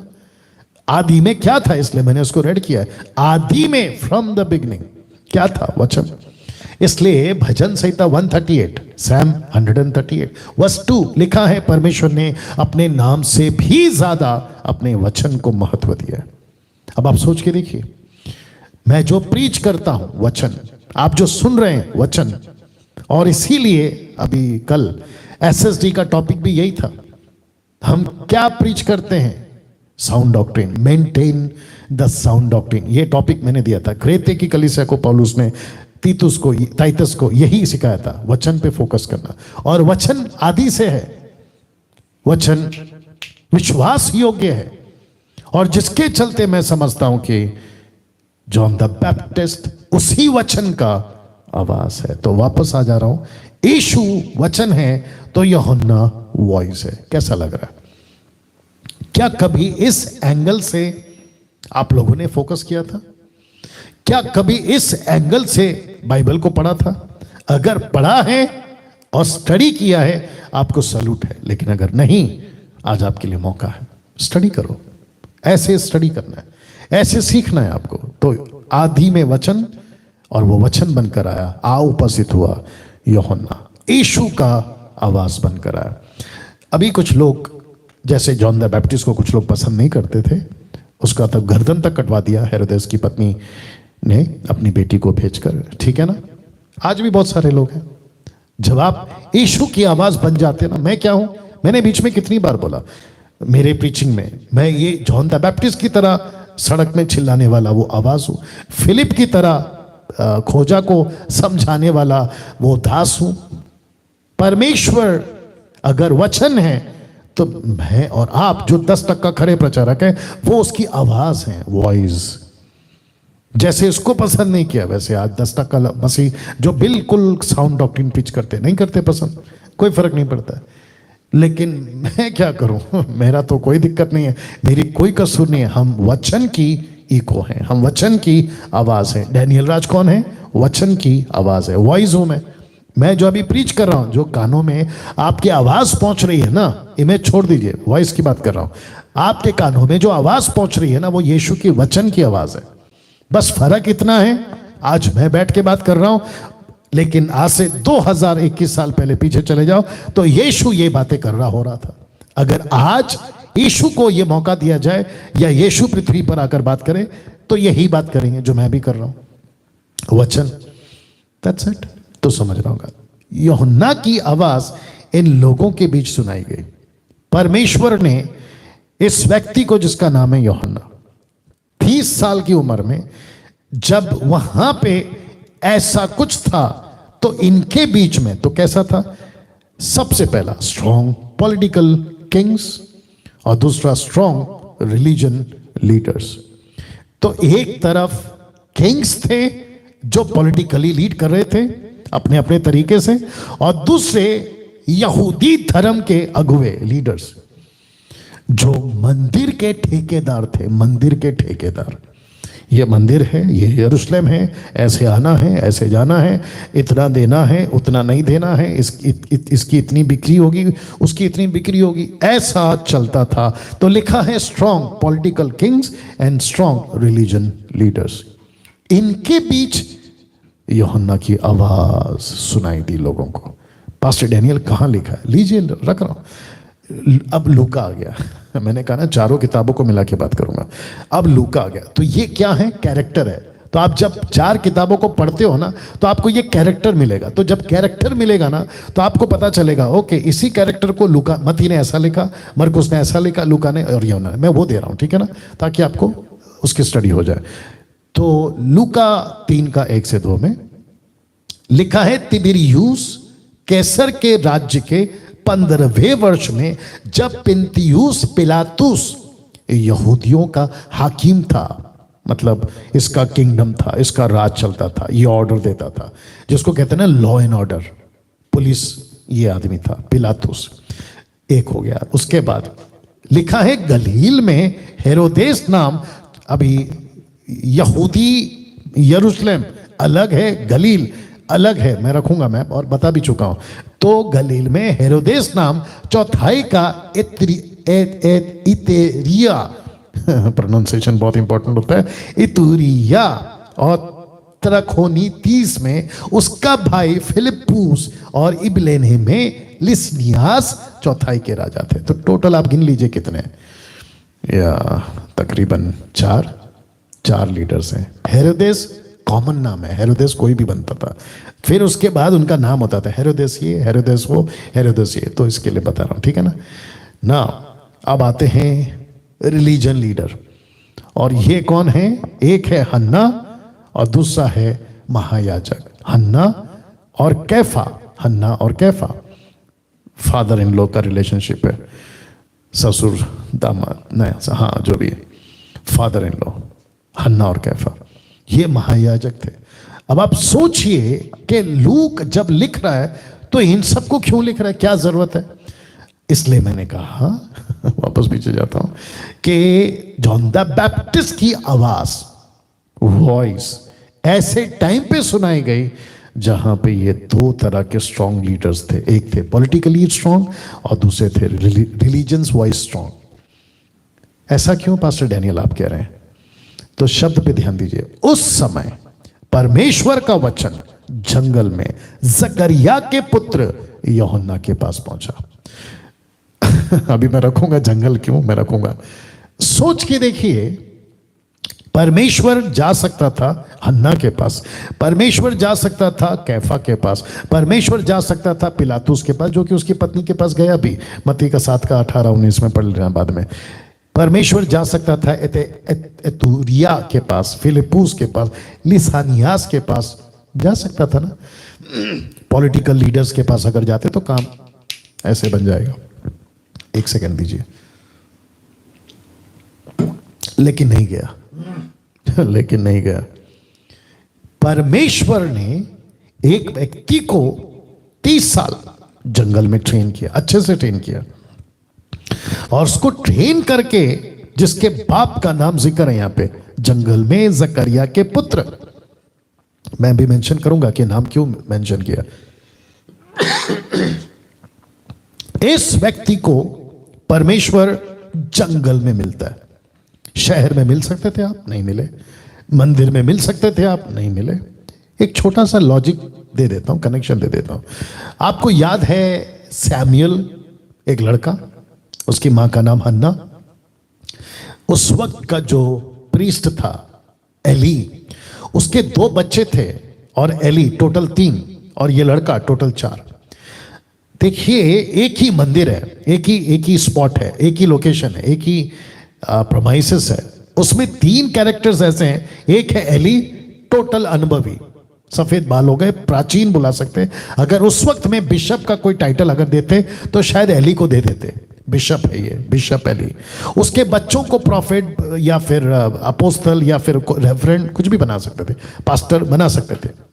परमेश्वर एली के पास नहीं जाता है, परमेश्वर उसके 2 बच्चों के पास नहीं जाता है। एक छोटा सा लड़का जो नींद में है, जिसकी खेलने कूदने की उम्र है और जिसको सेंस तक नहीं है। पहला सैमुएल 3:7 लिखा है कि सैमुएल यहोवा को नहीं जानता था, ऐसा लिखा है वहां पे। उसके बावजूद परमेश्वर गया किसके पास? सैमुएल के पास, लड़के के पास। ऐसे ही परमेश्वर ने क्या किया, इन राजाओं के पास नहीं गया, उसकी आवाज याजक हन्ना कैफा के पास नहीं गया, लेकिन सीधा गया जंगल में। तो प्रश्न है जंगल क्यों? आप देख लीजिए, ऐसा कुछ मुझे YouTube से मिला तो मैंने सोचा कि आपको मैं कनेक्ट करूं। जंगल क्यों, जंगल क्यों? तो मैं उसका जवाब देने जा रहा हूं। तो मत्ती 3:1 तो लिखा है, उन दिनों में यूहन्ना बपतिस्मा देने वाला आकर यहूदिया के जंगल में ये प्रचार करने लगा। तो प्रश्न उठता है, जंगल में क्यों? जकरिया का बेटा यूहन्ना के पास क्यों रख रहा हूं? तो इसके 2 कारण हैं या 2 कारण हो सकते हैं। तो उसमें से पहला आपके बीच में रख रहा हूं और उम्मीद करता हूं कि आप लोग सीख रहे हैं, बातों को समझ रहे हैं। मैं इतना स्लो इसलिए जा रहा हूं ताकि एक एक बात आपको जो है समझ आ सके। और मैं नहीं जानता कि यीशु के आने में 100 साल, 200 साल, 500 साल अगर लगते हैं तो ये टीचिंग उस वक्त के मसीहत को, क्रिश्चियनिटी को, मैं क्रिश्चियनिटी वर्ड इसलिए यूज कर रहा हूं, क्राइस्ट फॉलोवर को काम आएगी। वो भी एजुकेट होंगे और वो भी सीखेंगे, ठीक है ना? 5 साल बाद, 10 साल बाद, जब भी कोई देखेगा। तो इसके 2 कारण हैं। तो पहला, फोटो देख लीजिए आप। जी हाँ, फोटो देख लीजिए। अब आपको फोटो से क्या पता चल रहा है? ये इस राजा सुलेमान के टाइम का बनाया हुआ या उसके तरीके से बनाया हुआ, बीच में तो खैर टूट गया था या तोड़ दिया गया था 70 साल की गुलामी के चलते। उसके बाद जो रीबिल्ड किया होगा तो ऐसे कुछ होगा, और जिसको कहते हैं मंदिर, यरूशलेम का मंदिर, टेंपल इन जेरूशलेम। और वहां पे 2 प्रसिद्ध नाम वाले थे, लिखा है हन्ना और कैफा। ये महायाजक थे, देवर्दय। ये दोनों की उपस्थिति में परमेश्वर जाता किसके पास है? उस समय परमेश्वर का वचन जंगल में जकरिया के पुत्र यूहन्ना के पास पहुंचा, जबकि जाना कहां चाहिए था? मंदिर में। काम किसका है? परमेश्वर का। परमेश्वर ने खुद को कहां से जोड़ा है? मंदिर से। तो आपको क्या लगता है यहां क्या हो रहा है? परमेश्वर को पता था कि यहां गड़बड़ है। बड़े ध्यान से सुनिएगा, मैं रेफरेंस रखूंगा, कनेक्शन दूंगा आपको, कॉन्टेक्स्ट में बात करूंगा। यहां पे गड़बड़ था। तो परमेश्वर इस मंदिर के याजकों से, परमेश्वर इस मंदिर के महायाजकों से, परमेश्वर यहां के अर्पण से, जो भी कुछ होता था, लहू लहू लहू, इन सभी से खुश नहीं था। He was not happy। तो जिसके चलते परमेश्वर ने एक लड़के को तैयार किया जिसका नाम है यूहन्ना, जॉन द बैप्टाइजर। उसके पास अपनी आवाज को भेजता है। अब प्रश्न उठता है, क्योंकि बुद्धिजीवी लोग बैठे रहते हैं सोशल मीडिया पे, कि आपने कैसे कह दिया कि यहां गड़बड़ चल रहा था? तो उसका मैं प्रूफ दे रहा हूं। और यीशु की शुरुआत की सेविका में, in the early days of his ministry, Yeshu के शुरुआत के दिनों में पहला चमत्कार, आपको सभी को पता है, यूहन्ना 2 अध्याय, आप जानते हैं चमत्कार क्या हुआ था, ठीक है ना? पानी से दाखरस। तो उसी चैप्टर में यह घटना घटी। फोटो देख लीजिए। कबूतर बेचने वालों से कहा, इन्हें यहां से ले जाओ, मेरे पिता के भवन को व्यापार का घर मत बनाओ। दूसरा ट्रांसलेशन ये भी कहता है कि डाकुओं का अड्डा मत बनाओ। तो आप देख सकते हैं कि यीशु ने कोड़ा बनाया और सबको दन दन दन दन वहां से निकाला। तो इस एक छोटे से घटना से, छोटा घटना बड़ा घटना से आप ये पता लगा सकते हैं कि यहां कुछ भी ठीक नहीं था। हेलो, यहां कुछ भी ठीक नहीं था, गड़बड़ था यहां पे। तो जिसके चलते परमेश्वर ने कहा कि ना, यहां से तो बात नहीं करूंगा, और अगर बात कर भी लिया तो ये लोग मेरा काम नहीं करेंगे। लेकिन एक ऐसा लड़का, एक ऐसा यूथ, एक ऐसा यंग आदमी जिसको मैंने तैयार किया है, जिसके अंदर एक ऐसी स्पिरिट है, कौन सी है मैं वो भी रखूंगा, उस लड़के को मैं इस्तेमाल करूंगा, यंग आदमी को। तो परमेश्वर ने इसको याजकों से बात नहीं किया, लेकिन जंगल में एक आदमी से बात किया। और उसका प्रूफ क्या है? ये ना, यूहन्ना बपतिस्मा देने वाला खुद एक याजक का बेटा था, जबकि जो वहां के याजक थे, ये कौन आदमी है, ये हमसे क्या बात करेगा? तो परमेश्वर बोलता है कोई बात नहीं, इसका जो ब्लड है ना, लाइन, ब्लड लाइन, ये खुद लेवी है। बाप रे, ये खुद लेवी गोत्र का कनेक्शन है, याजक का बेटा है। तो लिखा, इसीलिए दूर जंगल में उसको रखा। तो याजक का बेटा को मंदिर में ट्रेन नहीं किया, याजक के बेटे को कहां ट्रेन कर रहा है? जंगल में। मंदिर में ट्रेन करता तो भी याजक होता, जंगल में परमेश्वर ट्रेन कर रहा है तो भी याजक होता। तो मुझे प्लीज बताइए, अगर मंदिर में 10 साल के लिए छोड़ दिया जाता इस जॉन द बैप्टिस्ट को, 20 साल की उम्र से लेकर 30 साल तक, 10 साल का प्रोटोकॉल है, तो अगर मंदिर में रखता तो क्या सीखता ये लड़का? कुछ नहीं, उल्टा बिगड़ जाता। तो परमेश्वर ने कहा कि मैं तुझे वहां भेजूंगा जहां मैं तुझे सिखाऊंगा, और जिसके चलते, खैर मैंने नहीं रखा लेकिन अभी बता देता हूं, पवित्र आत्मा बात करता है। दूसरा, पहला यूहन्ना 2 अध्याय वचन 27, 1 जॉन चैप्टर 2 वर्स 27, जानते हो क्या लिखा है? कि वो अभिषेक जो उसकी ओर से किया गया तुमको सिखाएगा। क्या बात है, वापस बोल दो कि परमेश्वर का अभिषेक मतलब पवित्र आत्मा तुमको सिखाएगा। तो मुझको और आपको कौन सिखा रहा है? ऑफ कोर्स पवित्र आत्मा। आज मुझे आपसे बात करने के लिए कौन प्रेरित कर रहा है? ऑफ कोर्स पवित्र आत्मा। तो यीशु ने या यहोवा ने इस व्यक्ति को मंदिर के अंदर ट्रेन नहीं किया, इसको बाहर ट्रेन किया। कुछ लोग कहते हैं क्या बाइबल कॉलेज जाना जरूरी है? अभी मुझे गलत मत समझिए, बाइबल कॉलेज के मैं खिलाफ नहीं हूं, लेकिन मैं उन सभी बाइबल कॉलेज के खिलाफ हूं जो बाइबल के बाहर अपनी मर्जी से सिखाते हैं। मैं उसके खिलाफ हूं, क्योंकि हम सब बर्दाश्त करेंगे लेकिन बाइबल के बाहर की बातें बर्दाश्त नहीं करेंगे। जोवा विटनेस बाइबल के बाहर है, माता यरूशलेम बाइबल के बाहर है, क्या कहते हैं कैथलिक्स जो पत्थर या मरियम या फिर संतों या पता नहीं किस किस की पूजा करो, बाइबल के बाहर है। और भी कितने इल्यूमिनाटीज बाइबल के बाहर है, सर्वशक्तिमान बिजली चमकना बाइबल के बाहर है, और बार्डन कुछ तो नाम है, एक ग्रुप है चलता है, वो भी बाइबल के बाहर है। बर्नार्ड क्या कुछ तो नाम है यार, उसका नाम याद नहीं आ रहा है। ऐसे जितने भी टीचिंग है जो बाइबल से मैच नहीं करते हैं, बाइबल के बाहर है। तो ऐसे बाइबल कॉलेजों के मैं खिलाफ हूं, लेकिन जहां सच्ची बाइबल की बातें होती है, जहां सिर्फ और सिर्फ बाइबल सिखाया जाता है। देखिए, पेंटिकॉस्टल वाले बाइबल कॉलेज खोलेंगे तो किसके तरीके से सिखाएंगे? पेंटिकॉस्टल। कैथलिक वाले बाइबल कॉलेज शुरू करेंगे तो किसके हिसाब से सिखाएंगे? कैथलिक के हिसाब से।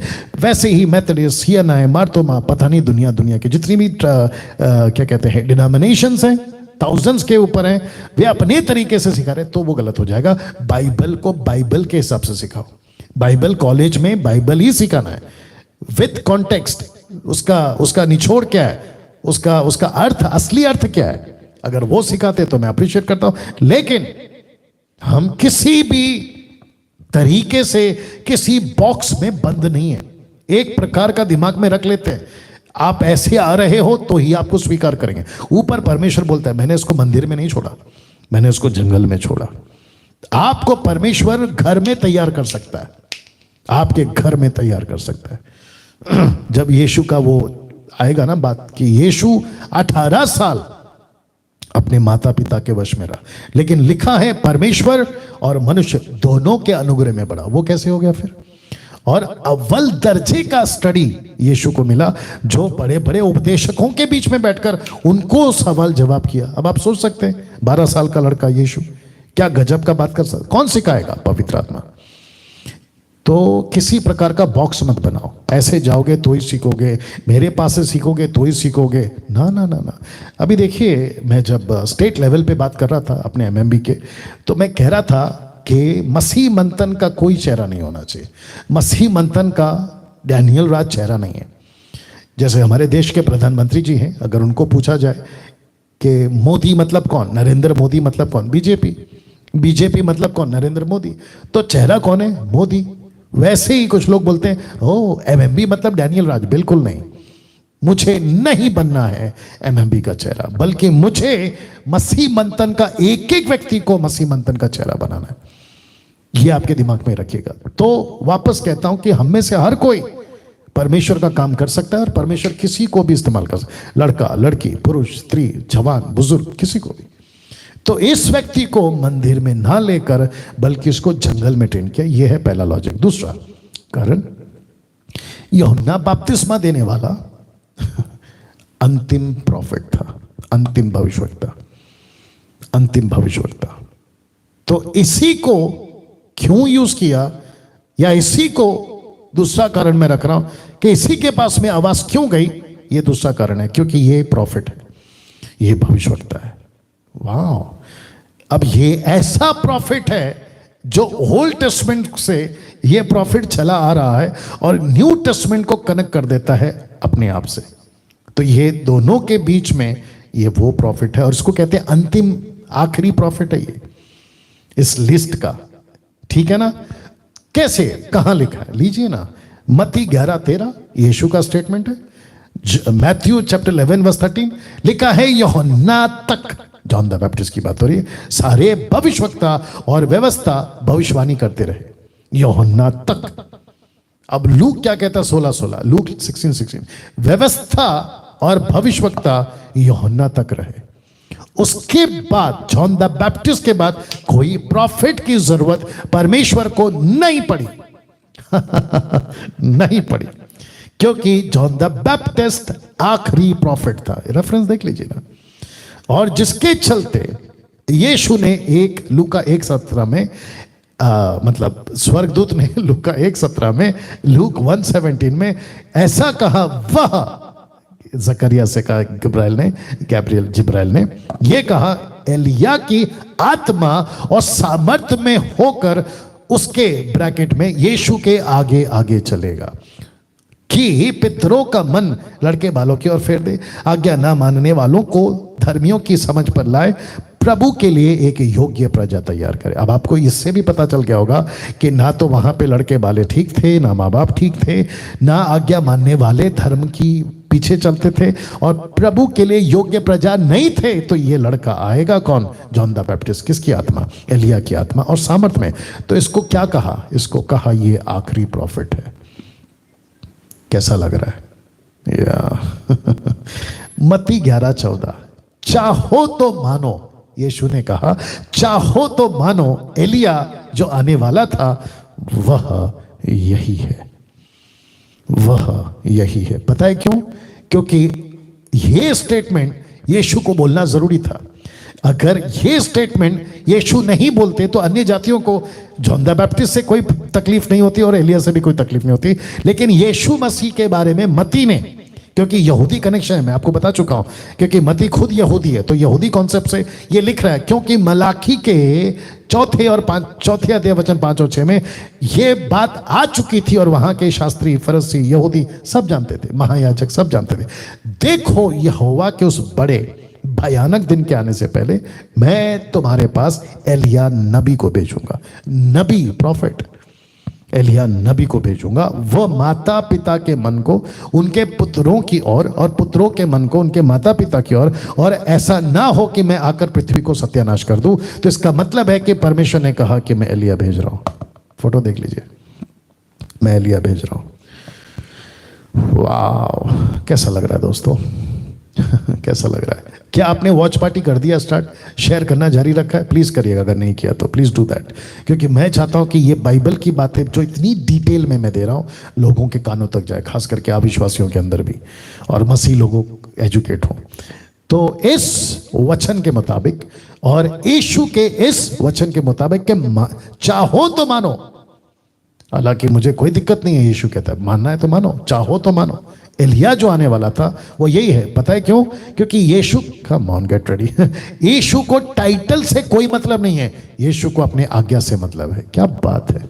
रिपीट कर दूं, यीशु को टाइटल से कोई मतलब नहीं है। मैं बिशप हूं, मैं अपोस्तल हूं, मैं पास्टर हूं, मैं क्या बोलते हैं, क्या प्रॉफिट हूं, पता नहीं क्या क्या, अपोस्तल हूं। ना ना ना ना ना ना, यीशु कहता है बेटा ये टाइटल है, मेरा काम किधर है, मेरी आज्ञा किधर है, मेरी बातें किधर है, ये इंपॉर्टेंट है। तो जिसके चलते कहता है चाहो तो मानो एलिया जो आने वाला था ये यही है, क्योंकि वो वेट कर रहे थे एलिया आएगा, और एलिया आ गया।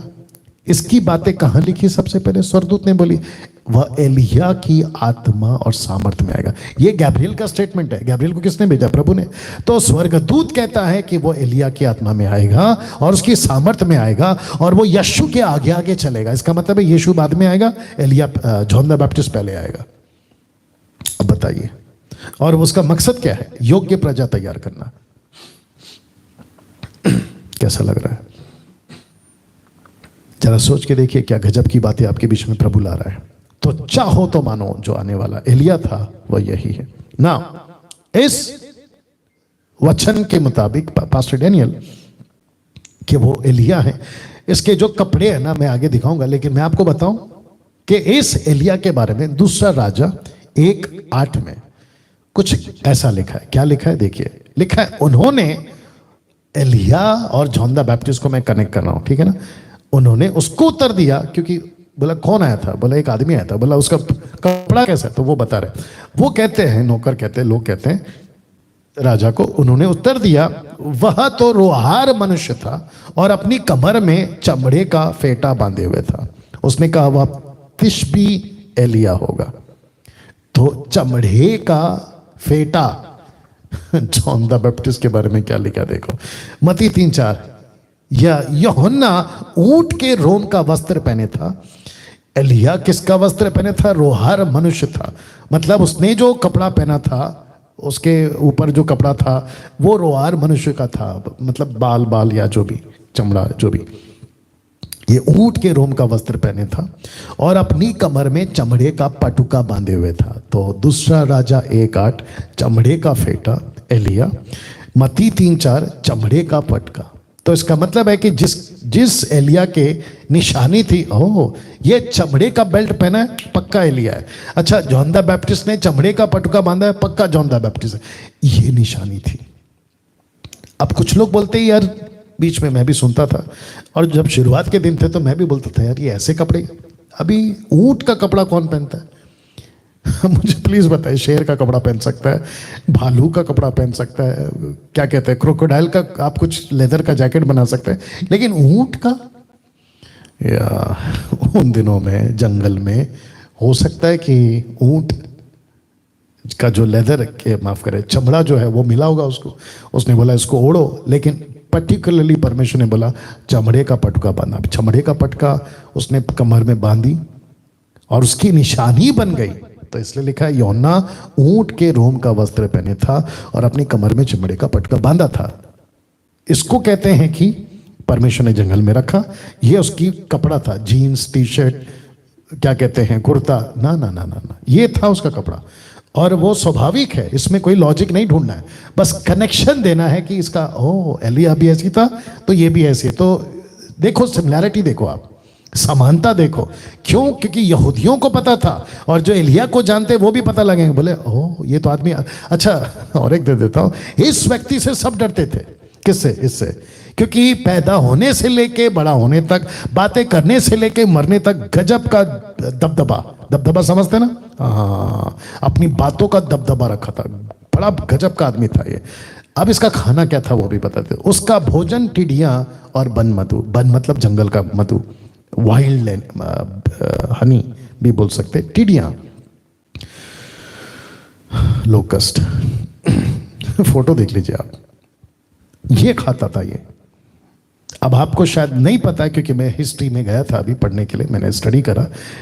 तो जो दूर दूर तक ट्रैवल करते उन दिनों में, और जो कई दिनों तक युद्ध में रहते, तो उस वक्त में खजूर बादाम तो खैर नहीं मिलता होगा, क्योंकि उसका एक अलग जगह है, उसकी उपजाऊ वहां होती है। तो ऐसे जंगली चीजों को जिसमें अच्छा खासा खाना, या क्या कहते हैं उनके लिए ताकत देने वाली चीज इनमें पाई जाती थी। तो उसने कहा कि ओके, परमेश्वर ने कहा देख भाई सब कुछ मैंने बनाया। याद आ गया आपको, कुछ चादर नीचे उतारा था पतरस के टाइम पे, बोला मार और खा। अब उसमें से क्या क्या चीजें खा सकते थे, परमेश्वर से बेहतर कौन जान सकता है। तो परमेश्वर ने कहा कि मैंने इसके अंदर ऐसी क्या कहते हैं ना, खुराक रखी है जो तेरे को भूख लगने नहीं देगी, ज्यादा तेरे को तकलीफ नहीं देगी, तुझे बीमार होने नहीं देगी। तो इसका खाना या इसका जो भी मांस होगा छोटा मोटा, और साथ ही साथ में हनी, मध, और वो भी कौन सा, जंगल का, बड़ा तगड़ा होता होगा, उसको खा और जिंदा रहे। अब आपको मैं बताता हूं कि एलिया भी ऐसे कुछ हुआ उसके साथ। कौवे लाते थे रोटी और नाले का पानी, आपको याद आ गया होगा जंगल में। अब आप सिमिलैरिटी देखो, तो उसकी आत्मा और उसकी सामर्थ्य में, और जैसे एलिया से सब डरते थे उस वक्त में, जो किंग्स थे उस वक्त में, जो रानी थी, उन सब से एलिया से लोग डरते थे, क्योंकि यह गजब का बात करता था, टक टक टक टक टक टक, वैसे ही आदमी था। तो अब कुछ लोग बोलते ये ऐसे खाना क्या है, तो इत्तेफाक है ये, जंगल में पिज्जा नहीं मिलेगा ना सर, जंगल में वड़ा पाव नहीं मिलेगा ना महाराष्ट्र के लोगों को, जंगल के अंदर आपको किसी प्रकार का मैक्सिकन फूड नहीं मिलेगा, ये आपको ऐसे ही कुछ मिलेगा, और ये इसको कहते हैं सरवाइव करना। तो जॉन द बैप्टिस्ट जंगल में रहकर ये खाया, और परमेश्वर ने बेस्ट उसको खुराक दी, बोला बेटा ये खा, तेरे को तकलीफ नहीं होगी, ना तेरे को साइड इफेक्ट होगा, ना तेरा पेट खराब होगा, ना तू बीमार पड़ेगा, ना तेरे किडनी पे असर करेगा, ना तेरे हार्ट पे असर करेगा, ये ना तेरे कैलोरीज को बढ़ाएगा। बाकी जितने लोग हैं वो जानते हैं, जिसके चलते इसने अपना खाना बनाया। बाकी कोई लॉजिक मत निकालिए। अगर इत्तेफाक से आप भी कहीं जंगल में चले गए और आपको दो तीन साल रहना पड़े, तो ऐसे कुछ खा लेना, बच जाओगे। एनीवे, यूहन्ना के प्रचार का तरीका आ जाते, इसके ऊपर आते अभी यूहन्ना के प्रचार का, और मैं वक्त का ख्याल रखूंगा। यूहन्ना के प्रचार का तरीका मतलब ये प्रचार कैसे करता था। एक चीज और बोल दूं, कुछ लोग क्या करते पता है, मैं पब्लिक को इंप्रेस कैसे करूं, ऐसा कोई टेक्निक ढूंढते हैं, सोशल मीडिया पे, वर्चुअल या फिर फेस टू फेस, ऐसा कुछ करते हैं। अच्छा साउंड सिस्टम लगाएंगे, अच्छा चर्च का सेटअप लगाएंगे, बेस्ट वर्शिप टीम बुलाएंगे या अरेंज कर लेंगे, अच्छा लाइट होगा, बैठने का अरेंजमेंट होगा, और मेरा जो प्रीचिंग होगा ना वो किसी को ठोकर नहीं पहुंचाना चाहिए, जजमेंटल प्रीचिंग नहीं होना चाहिए, ऐसा कुछ सेटअप करके अपना दुकान समझ गए ना, जी हाँ, चलाते हैं, ठीक है ना। और संडे टू संडे पब्लिक बोलती है अच्छा बोलता है ये आदमी, अच्छा पास्टर है, अरे क्या प्यार करता है, अरे कभी नहीं डांटता, अरे सब कुछ अच्छा करता है। तो ऐसे चर्च में भीड़ आपको बहुत मिलेगी। अब आप देखो अपोजिट में ये आदमी जॉन द बैप्टिस्ट, इसका प्रचार का तरीका तो पहले देख लीजिएगा। परमेश्वर को एक कड़क प्रचारक चाहिए था। सबूत दे रहा हूं, बाइबल में से दे रहा हूं, मत्ती 3:7 में। इसी कैरेक्टर में आज पूरा बात करूंगा, बाकी नहीं जाऊंगा। जब उसने बहुत तेरे फरीसियों और सदूकियों को बपतिस्मा के लिए अपने पास आते देखा, तो उनसे कहा कि हे सांप के बच्चों, मुझे प्लीज बताइए, आपके चर्च में कोई नया व्यक्ति आया सूट बूट में, अच्छा खासा स्टैंडर्ड आदमी है, मिडिल क्लास नहीं है, हाई क्लास का आदमी आता है और आपके सामने कुर्सी में बैठा रहता है। आप अपनी बाइबल उठाते हैं, प्रीच करते हैं, करते करते बोलते हैं हे सांप के बच्चों, मुझे प्लीज बताइए क्या वो फैमिली, क्या वो आदमी नेक्स्ट संडे आपके चर्च में आएगा? बिल्कुल नहीं आएगा। तो इस व्यक्ति को, जॉन द बैप्टिस्ट को, एक काउंसलिंग टीम अगर वहां होती, एक सलाहकार की टीम वहां होती, इस व्यक्ति को साइड में लेती, कहते कि जॉन द बैप्टिस्ट सब ठीक है, आपको प्रभु ने मिशन दिया, सब ठीक है, आप प्रभु की ओर से नियुक्त किए गए, सब ठीक है, लेकिन आपका जो तरीका है ना प्रचार करने का, उसको ठीक करो, नहीं तो आपका चर्च नहीं चलेगा, आपको पब्लिक पसंद नहीं करेगी, आपके फॉलोवर्स नहीं बढ़ेंगे, आपको लोग लाइक नहीं करेंगे। यस और नो? जब 2 साल पहले से, जब से लॉकडाउन लगा, मैंने प्रीच करना इसी कुछ तरीके से, वो बात अलग है कि मैं किसी को सांप के बच्चे नहीं बुलाता हूं, तो लोगों को तकलीफ होने लगी। तो मुझे कई लोगों ने कहा, बीच में कुछ लोगों ने कहा था, ऐसे प्रचार करोगे तो आपको कोई नहीं सुनेगा। अब मुझे बताइए, मैं पब्लिक को खुश करने का प्रचार करूं या जिसका मैं प्रचारक हूं उस परमेश्वर को खुश करूं? आप ही बताइए। तो जिसके चलते मुझे और आपको ये बात को समझना होगा कि परमेश्वर ने एक ऐसा प्रचारक को ढूंढा जो कड़क हो। कैसे और क्यों आ रहा, और ये सबूत दे दिया सांप के बच्चों, ये इसका स्टाइल था। पहला आगमन के वक्त भी और दूसरा आगमन के वक्त भी। तो यीशु के पहले आगमन से पहले मतलब पैदा होने से पहले कैसे प्रचारक थे? कड़क। दूसरा आगमन अभी नहीं हुआ है, आने के तक भी कैसे प्रचारक थे? कड़क। कड़क प्रचार होना ही चाहिए। कैसा लग रहा है कनेक्शन? तो वापस आता हूं, जिसको जंगल में रखकर 30 साल परमेश्वर ट्रेन करता है। परमेश्वर ने इसको कई बार कहा भी है, और कुछ कुछ बातें मैं रखूंगा। खबरदार अगर कॉम्प्रोमाइज प्रीच किया, खबरदार अगर तूने किसी प्रकार का मोटिवेशनल प्रीच किया, खबरदार अगर ब्लेसिंग की बात करी, तुझे जाना है और आड़े टेढ़े रास्ते को सीधा करना है। तुझे जाना है, तेरे प्रचार में किसी प्रकार का समझौता मुझे नहीं चाहिए। तो इसने आते ही ऐसा प्रचार किया कि हे शाम के बच्चों। तो परमेश्वर को तब भी, जब यीशु नहीं आया था, माफ करें आगे जाना है, यीशु का पहला आगमन नहीं हुआ था, कड़क प्रचारक। दूसरा आगमन होने से पहले कड़क प्रचारक, इसलिए तो लिखा कड़क प्रचार करो। कड़क प्रचार करो। कड़क प्रचार से मतलब क्या? पास्टर डैनियल, मेरे को फेसबुक पे आना है, तुम नरक जाओगे, तुम नरक जाओगे, तू पापी है, तू ऐसा है, तू वैसा है, पर्सनल अटैक? बिल्कुल नहीं। आपको कड़क प्रचार का मतलब है आपको उन्हें सत्य बताना है, आपको उन्हें ठीक से बताना है, आपको उन्हें कहना है, मनोरंजन नहीं करना है। कुछ लोग आते हैं फेसबुक पे, दुनिया भर का मनोरंजन करते हैं। सुबह आते तो गुड मॉर्निंग एवरीबॉडी, बहुत अच्छा लग रहा है, परमेश्वर की उपस्थिति यहां पर मौजूद है, आज आप बहुत ब्लेस होने वाले हैं, कुछ ना कुछ तो लेकर जाओगे। ऐसे हर संडे बोलते हैं, और जो अटेंडर्स होते हैं बोलते हैं यार हर संडे से आ रहा हूं, कुछ नहीं मिल रहा है। नहीं करना ये चीज। जो चीज नहीं है उसको मत बोला करो, जो चीज नहीं है ना उसको मत बोला करो। आज का दिन यहोवा ने बनाया, तो कल का दिन किसने बनाया था? फिर आज का दिन यहोवा ने बनाया, हम उसमें आनंदित हो। क्यों भाई? यहां पे मुसीबत है, परमेश्वर खुश नहीं है, पाप का जीवन है, उल्टे सीधी बातें हैं। आज का दिन यहोवा ने बनाया, आओ उसमें आनंद करें। मैंने कल बताया था एसएसडी के मेंबरों को, स्टूडेंट्स को, यूहन्ना 3:16, जग जाहिर है वह वचन, परमेश्वर ने जगत से इतना प्यार किया, अपना इकलौता बेटा दे दिया, ताकि जो कोई उस पर विश्वास करे वो नाश ना हो बल्कि अनंत काल का जीवन पाए। तो कौन सा जीवन दिया? आपका मन मुताबिक जीवन नहीं दिया, परमेश्वर ने अपना जीवन दिया, उसमें जियो। तो लोग बोलते हैं जीवन मिला है, बोला एंजॉय करो ना। ना, नहीं कर सकते आप या। तो इस प्रचारक ने कड़क प्रचार किया, तो यूहन्ना का कड़क प्रचार शुरू हो गया। कैसे? रख रहा हूं, मत्ती 3:2-3 तक। मन फिराओ क्योंकि स्वर्ग का राज्य निकट आ गया है। वचन 3, यह वही है जिसकी चर्चा यशाया भविष्यवक्ता के द्वारा की गई। मत्ती लेखक बोल रहा है कि जंगल में एक पुकारने वाले का शब्द हो रहा है कि प्रभु का मार्ग तैयार करो, उसकी सड़कें सीधी करो। क्यों भाई सड़कें सीधी? आत्मिक बातें हैं, सड़कें सीधी। जॉन द बैप्टिस्ट है ना, रोड का काम करने वाला रोलर लेकर नहीं घूम रहा था कि डांबर का रोड बना दूंगा, कंक्रीट का रोड, ना ना ना ना। वो आत्मिक सड़क की बात कर रहा है, आत्मिक बातें कर रहा है, क्योंकि जीसस अभी लैंड करने वाला है, यीशु आने वाला है, ताकि उसके पहले वो चीजें तैयार हो जाए, ताकि यीशु अपना काम कर सके। तो जॉन द बैप्टिस्ट को भेजा गया ताकि वो मार्ग को सीधा करे। ये देखो ना, सड़कें सीधी करो। और इसी का रेफरेंस क्या है? यह शायद 40:3-4 तक में, किसी की पुकार सुनाई देती है जंगल में यहोवा का मार्ग सुधारो, हमारे परमेश्वर के लिए अराबा में एक राजमार्ग चौरस करो, और हर एक तराई भर दी जाए, हर एक पहाड़ और पहाड़ी गिरा दी जाए। जो आबर खाबर है उसकी बात हो रही है, जो टेढ़ा है वो सीधा, और जो ऊंचा नीचा है वह चौरस किया जाए। मतलब आत्मिक बातें और कैरेक्टर की बातें हो रही है, चरित्र की बातें हो रही है। ऐसा क्यों? और आपको बता दूं कि जंगल और मंदिर में ज्यादा फर्क नहीं है, कुछ ही किलोमीटर का फर्क है, बहुत दूर नहीं है। मैप में रखूंगा।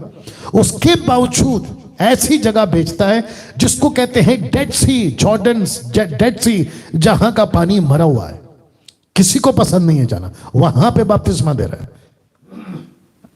गजब है। तो शहर में पाप बहुत था, ये देख लीजिए आप। तो जिसके चलते परमेश्वर ने कहा सीधा करो इनको, पहले याजक को सीधा करो, हन्ना कैफा को सीधा करो, पिलातुस को, हेरोदेस को, इन सब को ऐसा प्रचार को। इसी के चलते जॉन द बैप्टिस्ट ने हेरोदेस के पीछे पड़ा, तू गलत है, तू गलत है, तेरा काम ठीक नहीं। याद आ गया आपको? जिसके चलते उसका गर्दन कट गया। या तो शहर में पाप बहुत था, तो जिसके चलते वचन 5, तब यरूशलेम के और सारे यहूदिया के और यरदन के आसपास के सारे देश के लोग उसके पास निकल आए, वचन 6, और अपने अपने पापों को मानकर यरदन नदी में उससे बपतिस्मा लिया। तो यहां पे सड़क सीधा हुआ या आदमी का जीवन? मैं वही तो बता रहा हूं, यहां पे पहाड़ को सीधा किया गया या आदमी का जीवन जो पाप पहाड़ की तरह उसको ठीक किया गया? वही तो बता रहा हूं। परमेश्वर को पहाड़ पेड़ सड़क के चिंता नहीं है, बात यहां पे हो रही है आत्मा की, व्यक्ति की। वचन 7, जब उसने बहुतेरे फरीसियों सदस्य को बपतिस्मा के लिए अपने पास आते देखा तो उनसे कहा कि हे सांप के बच्चों, तुम्हें किसने जता दिया कि आने वाले क्रोध से भागो? तो इनको क्या लगा मालूम है, एक काम करना है पाप से अच्छा, जॉन द बैप्टिस्ट आ गया है, उसने हमको अच्छी डांट लगाई है, अब एक काम करो, सब छोड़ो और अपना जो है इसी के पीछे, नरक का डर, जजमेंट का डर नहीं। वचन 8 में देखो, मैंने रेड से स्पॉट किया है, सो मन फिराओ कि योग्य फल लाओ। तुमको बचना है लेकिन साथ में काम भी करना है, तुमको संसार से हटना है लेकिन संसार में रहना भी है। ये है कॉन्सेप्ट, इसके ऊपर फिर कभी बात करूंगा। वचन 9, अपने अपने मन में ये ना सोचो कि मैं हमारा पिता इब्राहिम है, मतलब जूडिसम को कट कर दिया उसने, यहूदी को कट कर दिया, अब्राहम का लाइन कट कर दिया, क्योंकि मैं तुमसे कहता हूं कि परमेश्वर इन पत्थरों में से इब्राहिम के लिए संतान उत्पन्न कर सकता है। तो जॉन द बैप्टिस्ट ने कहा कि जूडस माफ करें, यहूदी पे फोकस मत करो, मंदिर की तरफ फोकस मत करो, और ये मत सोचो कि तुम अब्राहम की संतान हो, परमेश्वर पत्थर से अब्राहम पैदा कर सकता है या संतान पैदा कर सकता है। कैसा लग रहा है? वचन 10, और अब कुल्हाड़ा पेड़ों की जड़ पर रखा हुआ है, इसलिए जो जो पेड़ अच्छा फल नहीं लाता वो काटा और आग में झोंका जाता है। इसको डायरेक्ट कहते हैं हन्ना और कैफा पर और वहां के लोगों पर इशारा था, अब नहीं बचोगे तुम, अब नहीं बचोगे, काटे जाओगे। वचन 11, मैं तो पानी से तुम्हें मन फिराव का बपतिस्मा देता, परंतु जो मेरे बाद आने वाला यानी यीशु, वह मुझसे शक्तिशाली है, मैं उसकी जूती उठाने के योग्य नहीं, वह तुम्हें पवित्र आत्मा और आग से बपतिस्मा देगा। पवित्र आत्मा यानी पवित्र आत्मा, आग मतलब नरक, या आगे है उसका कनेक्शन, नरक आग। यीशु को अधिकार है पवित्र आत्मा देने का, यीशु को अधिकार है नरक में डालने का। See the difference? या अभी आगे दे रहा हूं कनेक्शन। उसका सूप उसके हाथ में, मतलब उसका न्याय, उसका जजमेंट करने वाला डंडा, सूप उसके हाथ में है, ब्रैकेट में यीशु, वह यानी यीशु अपना खलिहान अच्छी रीति से साफ करेगा, अपना इलाका, अपना चर्च, अपना राज्य अच्छे से साफ करेगा, और अपने गेहूं को तो खत्ते में इकट्ठा करेगा, परंतु भूसी को आग में जलाएगा। अब आ गया कनेक्शन आग का।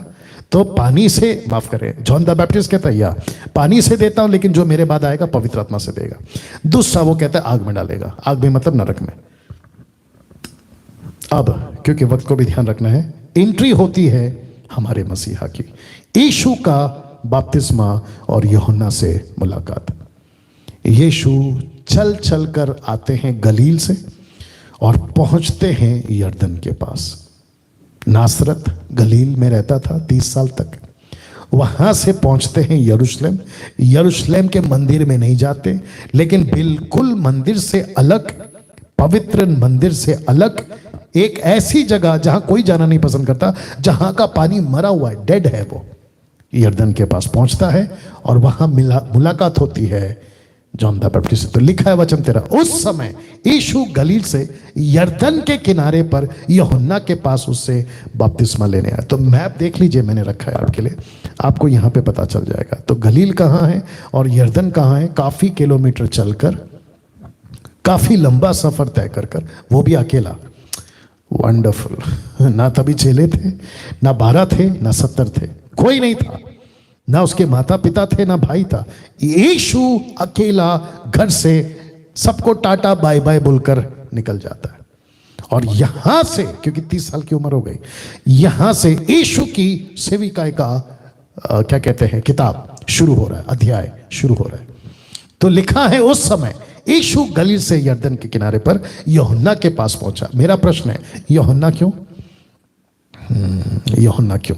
फोटो देख लीजिए आप, यूहन्ना क्यों? इस व्यक्ति ने पूछा यूहन्ना ने कि अरे आप क्यों मुझसे बपतिस्मा ले रहे हो, बल्कि मुझे आपसे बपतिस्मा लेना है। तो यीशु कहता है कि देख, तू मेरा कजन है, कजन समझते हैं, रिश्तेदार, रिलेटिव्स है ये लोग आपस में, मरियम की लाइन से, एलिजबा मरियम रिलेटिव्स हैं, ठीक है ना, कुटुंबी, रिश्तेदार ऐसा भी बोल सकते हैं। तो यीशु कहता है कि देख भाई, तुझे खुद को पता है कि तुझे क्यों भेजा गया है, तू तू मेरे आगे भेजा हुआ मलाकी का वो दूत है और मैं अचानक प्रकट हो जाऊंगा, तो मुझे इस प्रोसेस से गुजरना जरूरी है। अगर मैं बिना बपतिस्मा के प्रचार करूं उस वक्त यहूदियों को, तो वो कहेगा कि ओके ठीक है, आपने जॉन द बैप्टिस्ट का बपतिस्मा लिया। बोला क्यों? बोला वो उसके बपतिस्मा लेने से तो आपका मार्ग सीधा होगा, आप प्रचार कर पाओगे, आप सच्चाई की बातें कर पाओगे। बोला यस वेरी गुड, तो मैं उसी के हिसाब से आगे निकलूंगा। तो यीशु को जॉन द बैप्टिस्ट से बपतिस्मा लेना जरूरी था, क्योंकि जॉन द बैप्टिस्ट के लिए यही चिन्ह था कि मैं जिसको बपतिस्मा दूंगा उसके ऊपर पवित्र आत्मा उतरेगा और यह साबित हो जाएगा कि यही मसीहा है। आगे रख रहा हूं मैं। तो दूसरे दिन जिसने यीशु को अपनी ओर आते देखकर कहा, देखो यह परमेश्वर का मेमना है जो जगत के पाप उठा ले जाता है। किसने डिक्लेयर किया? जॉन द बैप्टिस्ट ने। अभी मत्ती का 14 में आ गए, 3 का 14 में। वो सिर्फ यूहन्ना से था, ये अभी हम 3 का 14 में आ गए। परंतु यूहन्ना ये कहकर उसे रोकने लगा कि मुझे तेरे हाथ से बपतिस्मा लेने की आवश्यकता है, तू मेरे पास आया है? Question mark. यीशु ने उसको उत्तर दिया, अब तो ऐसा ही होने दे, क्योंकि हमें इसी रीति से सब धार्मिकता को पूरा करना उचित है। तब उसने उसकी बात मान ली। क्यों? क्योंकि परमेश्वर ने इसको सिखाया था जॉन द बैप्टिस्ट को कि जो तेरे पास आएगा, जिसके ऊपर पवित्र आत्मा कबूतर की माने उतरेगा, घोषित कर देना कि यही मसीहा है। ये प्रूफ था। आगे रखूंगा। यीशु बपतिस्मा लेकर तुरंत पानी में से ऊपर आया और देखो उसके लिए आकाश खुल गया और उसने परमेश्वर की आत्मा को कबूतर के नहीं उतरते और अपने ऊपर आते देखा। वचन 17, और देखो यह आकाशवाणी हुई कि यह मेरा प्रिय पुत्र है जिससे मैं अत्यंत प्रसन्न हूं। तो यह आवाज किसने सुनी? जॉन द बैप्टिस्ट ने। यह आवाज किसने सुनी? आसपास के लोगों ने। अब अंत में मैं फिनिश करने वाला हूं। अंत में यूहन्ना बपतिस्मा देने वाले की गवाही इस मसीहा के प्रति जिसने अभी बपतिस्मा लिया। तो मत्ती 3 का 1 से 12, मरकुस का 1 से 8, लूका 3 से 1 से 18, यूहन्ना 1 का 15 से 34 तक मैंने ये रेफरेंस डाले हैं। अगर किसी को पढ़ना है तो आप पढ़ सकते हैं, क्योंकि हम कैरेक्टर्स को स्टडी कर रहे हैं और वो कैरेक्टर कौन है? John the Baptist. तो इन सभी जगहों पर इस व्यक्ति के बारे में जिक्र करा, आप लोग आराम से पढ़ ले। लेकिन अभी मैं जाऊंगा यूहन्ना 1 का 15 से लेकर 34 वचन तक में, जल्दी जाएंगे। यूहन्ना 1 का 15 से 17 तक पहले पढ़ते हैं। देखो क्या लिखा है। यूहन्ना ने उसके विषय में गवाही दी और पुकार कर कहा कि यह वही है जिसका मैंने वर्णन किया। किसका? यीशु की बात कर रहा है कि जो मेरे बाद आ रहा है वह मुझसे बढ़कर है, क्योंकि वह मुझसे पहले था। वाह क्या बात है। अभी कुछ मुस्लिम्स कहते हैं कि कैसे हो सकता है। अभी आप देख लो, जॉन द बैप्टिस्ट के बारे में आप देख लो, वो मुझसे पहले था, क्योंकि उसकी परिपूर्णता में हम सब ने प्राप्त किया। यीशु के अंदर सब कुछ बना है। यूहन्ना, इसी यूहन्ना का 1 का 2 3 4 पढ़ लो। उसके द्वारा ही सब कुछ बना है, बाकी कोई चीज नहीं बनी। यीशु के द्वारा, through him everything was made. Anyway, क्योंकि उसकी परिपूर्णता में हम सब ने प्राप्त किया, और अर्थात अनुग्रह पे अनुग्रह, इसलिए कि व्यवस्था तो मूसा के द्वारा आई, परंतु अनुग्रह और सच्चाई मसीह के द्वारा आई। वचन 19 से लेकर 34 तक। यूहन्ना की गवाही यह है। कैसे है? कि जब यहूदियों ने यरूशलेम में याजकों और लेवियों को उसके विषय में पूछने के लिए भेजा किसी को कि तू कौन है, बपतिस्मा दे रहा है, बातें कर रहा है, तू कौन है यूहन्ना के हिसाब से। वचन 20, उसने ये मान लिया और इनकार नहीं किया, परंतु मान लिया मैं तो मसीह नहीं हूं भाई, मसीहा तो अभी आएगा, तुम्हारे बीच में खड़ा है, मसीहा तो आएगा, लेकिन मैं मसीह नहीं हूं। वचन 21 था, उन्होंने उससे पूछा तो फिर कौन है, क्या तू एलिया है? उसने कहा मैं नहीं हूं। ऑफ कोर्स उसको नहीं पता, क्योंकि ये तो प्रोफेसी है, और वो क्यों कहेगा कि मैं एलिया हूं, क्योंकि वो जॉन द बैप्टिस्ट है। अब सुनिए, तो क्या तू वह भविष्यवक्ता है? जिस उसने उत्तर दिया नहीं। वो कौन सा भविष्यवक्ता? अभी कुछ मुस्लिम्स कहते हैं कि व्यवस्था विवरण 18 का 15 और 18 का 18 में एक नबी का जिक्र हुआ है, वो नबी मोहम्मद है। अब मुझे नहीं पता कि उनको ये बात की स्टडी है या नहीं है, लेकिन मैं आपको वचन रखूंगा और मैं चाहता हूं कि आप लोग उसको पढ़ लीजिएगा कि तुम्हारे भाइयों के बीच में, इसका मतलब क्या है? यहूदियों के बीच में से तो जो नबी आएगा वो यहूदी होना चाहिए, और यीशु यहूदी था। कनेक्शन देखिए आप लोग। मैं इसके ऊपर कभी वीडियो बनाऊंगा अगर पवित्र आत्मा लीड करता है, लेकिन इस वचन में मोहम्मद नहीं है। अब आपको कैसा लगता है देख लीजिएगा, लेकिन इस प्रॉफिट में इसकी बात यहां पर हो रही है मसीहा की। क्यों? क्योंकि यहूदी होना चाहिए, तुम्हारे भाइयों के बीच में से यहूदी होना चाहिए। आप लोग बाकी जानते हैं कि मोहम्मद क्या है। तो क्या तू वह भविष्यवक्ता है? उसने उत्तर दिया नहीं। इस वचन के मुताबिक 22, तब उन्होंने उससे पूछा फिर तू कौन है, ताकि हम अपने भेजने वाले को उत्तर दे। तो अपने विषय में क्या कहता है?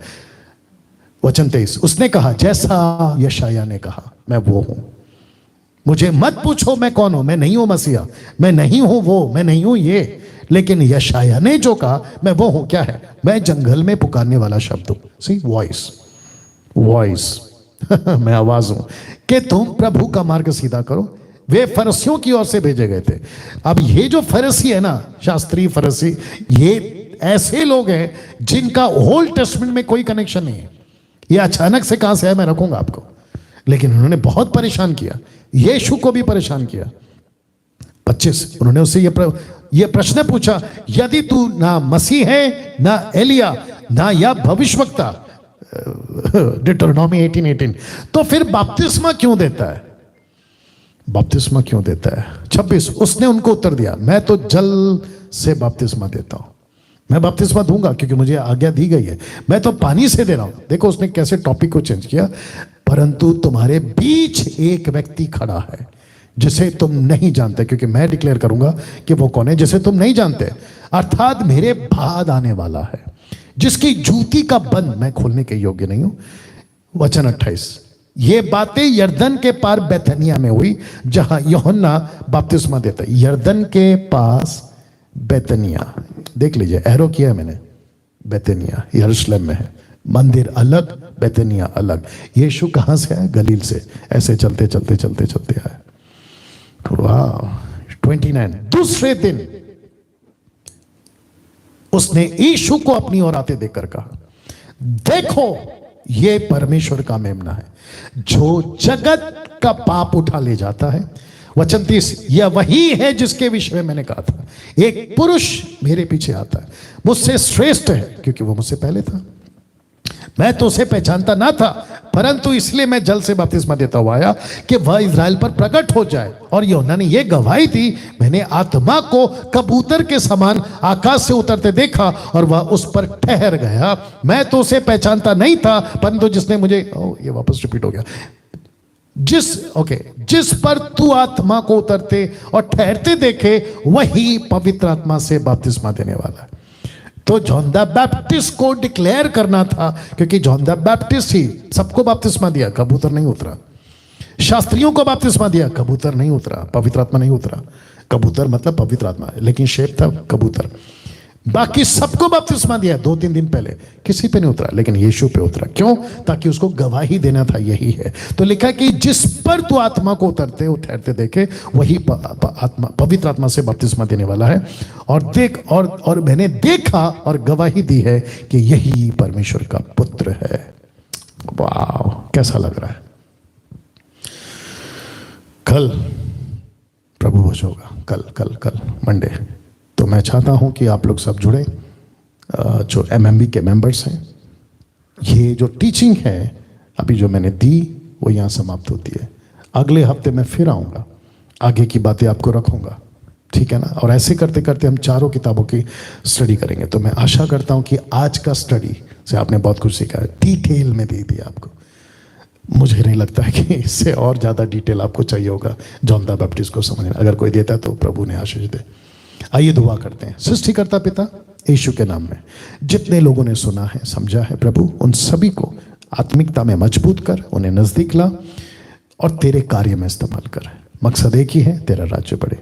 ये प्रार्थना यीशु के नाम से मांगते हैं, आमीन। चलिए, तो एक समर्पण है और मैं सच चाहता हूं कि उनको कॉल लगाया जाए, और आप लोग अगर रुकना चाहें तो रुक सकते हैं सभी लोग, ताकि उस बच्चे का समर्पण, छोटा बच्चा है, नाम क्या है पूछ लेना, सब पूछ लेना। साथ ही साथ मंथली सपोर्टर्स अगर आप बनना चाहें इस मिनिस्ट्री का, मैं वेलकम करता हूं, जरूर बनिएगा। Thank you Lord. आगे आप पूछ लो, नाम क्या पूछो?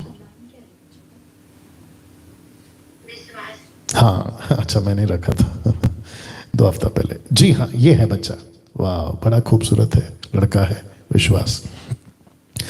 आप जानते हैं कि मैं समझता हूँ ये तीसरा या चौथा बच्चा होना चाहिए जिसको हमने ऑनलाइन समर्पण किया है। नीति वचन 22:4 कहता है कि बच्चों को शिक्षा उसी मार्ग की दो जिस पे उसको चलना चाहिए, ताकि बुढ़ापे तक वो जो है उससे ना हटे।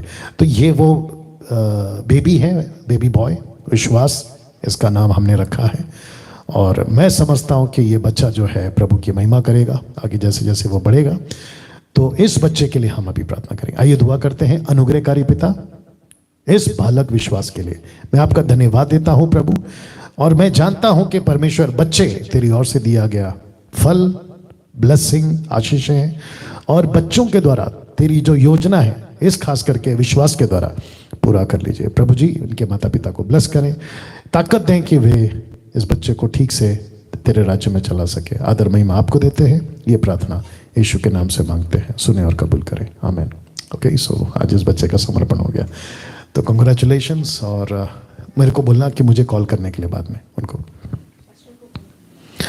चलिए दोस्तों, अगले हफ्ते फिर एक समर्पण होगा, लेकिन अगले हफ्ते बच्चे का समर्पण नहीं है। एक माँ है जिसकी बेटी 30 साल की है, और वो बेटी को कहती है कि मैं इसको प्रभु के लिए समर्पण करती हूँ, और बचपन में नहीं कर सके क्योंकि वो मसीह को नहीं जानते थे, लेकिन अभी जाना है। तो उसकी मम्मी ने मुझे कॉल कर कहा कि 30 साल की लड़की को मैं समर्पण करना चाहती हूँ, और उसको सिर्फ और सिर्फ मसीह के काम के लिए देना चाहती हूँ। तो मुझे लगता है कि अगले हफ्ते हम वो भी करेंगे। चलिए, अपना ख्याल रखें, इस वीडियो को खूब शेयर करें जो अभी आपने सुना, और लोगों तक पहुंचाए। और अगर YouTube पे अभी आप लोग पहली बार है, सब्सक्राइब नहीं किए, प्लीज चैनल को सब्सक्राइब करें, आइकन बेल दबाएं। ना पैसे आपको लगते हैं, ना मैं पैसे कमाता हूं। गॉड ब्लेस यू, अपना ख्याल रखें।